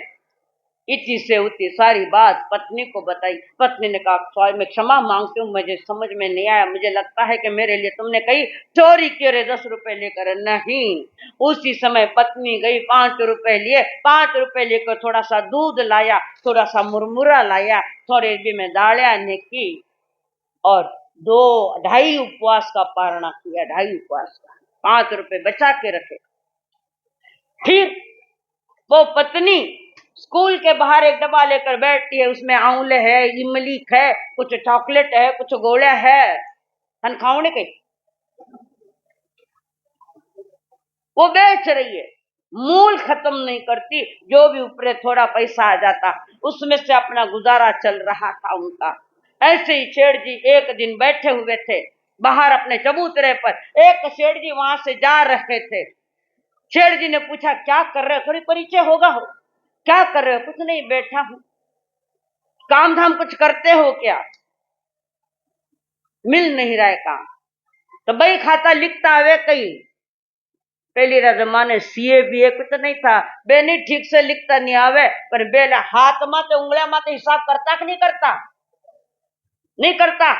पूरा हिसाब किताब क्लियर। चलो मेरे दुकान पर आ जाओ। और दुकान पर आने के साथ बही खाते सामने रखे। उस आदमी ने सारा हिसाब किताब इतना व्यवस्थित लिखा, सेठ जी देखते रह गए। अब वो बही खाते कहाँ गए? चेकिंग बताने के लिए जाते हैं ना कई बही खाते, मार्च महीना सारा। अब थाने याद है, मन को तो याद आएगा। तो वहां पर तो बही खाते गए और ऑफिसर ने कहा, ये बही खाते किसने लिखे? मेरी दुकान पर एक भाई आया, उसने लिखे। एक पैसे का हिसाब किताब इतना बढ़िया लिखा और उसको कोई पेनल्टी नहीं लगी। हाँ, तो करोड़ों रुपए पेनल्टी लागण वाली है। और वहां पर शेर जी देख लिया, इतना बढ़िया काम उसने किया है, थोड़ी तनख्वाह बढ़ा दी और धीरे धीरे दुकान चल रही है, अच्छी से चल रही है। शेठ जी ने 1 महीने के पहले दुकान में कितने ग्राहक आते थे और आज कितने ग्राहक आ रहे, इस पर थोड़ा ऑब्जर्वेशन किया। हम किसके नसीब की खाते और किसके पुण्य की खाते कह नहीं सकते। भले तुम करो हमारे कारण खाते हो, कोई भाग्यशाली आत्मा वहां आती है उस घर में, तो व्यापार बढ़ जाता है, प्रॉफिट बढ़ जाता, दिन दुगनी रात चौगुनी। शेठ जी के ये धंधा बढ़ गया और ऐसा धंधा बढ़ा, आके जाकर सेठ जी ने उसको पार्टनरशिप में ले लिया और पार्टनरशिप लेने के बाद और धंधा बढ़ गया। पैसा ही पैसा है, पर मुनीम, प्रमुख मुनीम और ईमानदारी से सेठ जी के दुकान पर काम कर रहा।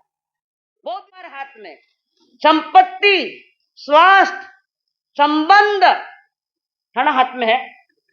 पर क्यों इतना नाटक करो? क्यों इतना नशा चढ़ाते? और वो पुराना मालिक नीचे उतरा, ये नया मालिक ऊपर चढ़ रखे हैं। अब उसको याद है, यही आया था जिसको मैंने लात मारी थी, यही यहां आया था। और वो नीचे उतरा, उसने कहा, चढ़ो ऊपर, ऊपर चढ़ो। डरन लाग गयो, क्योंकि मैं ऊपर भी ने लात मारी तो ओही मने ऊपर लात मारेला। आदमी की सोच कितनी विचित्र है। ऊपर पधारो, चालो ऊपर। मैंने हम नहीं, चलो। और बुलाया, आपकी फैमिली कहाँ है? कि फ्लैट में है, बुलाओ, सबको बुलाओ यहाँ। वहां बुलाया, सबको बिठाया और रसोई वाले महाराज को, चलो नाश्ता तैयार करो, मसाले का दूध, लूण मिर्चारो पापड़, कई कई भावे वाह सर। दूसरा दिन तो मिर्ची बड़ा करो। और संवत्सरी के दूसरे दिन सबसे ज्यादा गर्दी मिलेगी तो सब्जी मार्केट में कांदा मिर्चा खावनी है, कांदा लसन खाना है, कांदा बटाटा खाना है थाने। 8 दिन मुश्किल पाड़िया, बिना मर्जी का पाड़िया। अंधा पट आगे कई दिखेला, 8 दिन वो कांदा ने बटाटा ही दिखता है थाने। कटो परेशान आ गया मन खावन दे को नहीं। अब रात दिन अगर ऐसे तो खाना अच्छा, रात दिन उपवास करके रात दिन खाने की याद आ रही है, इससे तो अच्छा है खा लो। और सबसे ज्यादा जैनियों की भीड़ मिलेगी वहां पर। तो वहां पर सब बैठे हैं, पुराना मालिक उसको बेटा प्रेम की उसको ट्रीटमेंट दिए, मानुसत्तम सुई सत्ता, और उसने कहा चलो नाश्ता पानी लो, सो परिवार वालों को भी कहा आओ भाभी जी बैठो, आप भी बैठो या नाश्ता पानी करो। वो लोग अब उसकी अक्ल ठिकाने आई है और उसने कहा तुम कहीं नहीं जाओगे जब तक तुम्हें जॉब बाहर कहीं नहीं मिलता, हम सब यहीं चौके पर खाना खाएंगे और वहां बाजू में एक बंगला है तुम्हारे रहने के लिए, वो बंगला लो। ये है परमात्मा महावीर द्वारा अनंत तीर्थंकरों के द्वारा दी गई देशना है। किसी का मजाक मत करो, किसी गरीबों की मजाक मत करो, कारण गरीब होने में देर नहीं लगेगी, गरीब होने में देर नहीं लगेगी। गरीबों की मजाक मत करो। और ये पैसा होने के बाद जिसके पास ये मस्ती नहीं है, हर एक के लिए सही ट्रीटमेंट देगा, वो परमात्मा महावीर के शासन में सम्मिलित होगा। और उसके साथ चल रहा है, ध्यान में आ गया। उधर वो दुकान पर तभी वो मुनिम की तरह है, वहां भी करता है, हर एक के साथ प्रेम का व्यवहार है। और ये माला माल हो गया, जमाने में भीख मांगता भूखा लोगों के वजन उठा के चला गया था और आज वो बैठा है, पर जीवन में वही धर्म उसने निभाया और उस धर्म को निभाते निभाते चारों तरफ उस व्यक्ति की छाती फैल गई, छाती फैल गई। लोग कह रहे जमाने में रोजी रोटी के लिए गली गली घूमता और आज तो सबका बॉस बनकर बैठा है। किसको किससे प्यार यहाँ पर, सब दौलत के नाते यहाँ पर, किसको किससे प्यार यहाँ पर, सब दौलत के नाथ यहाँ पर। पैसा पास नहीं तो कुछ भी नहीं, भगवान नहीं तो मत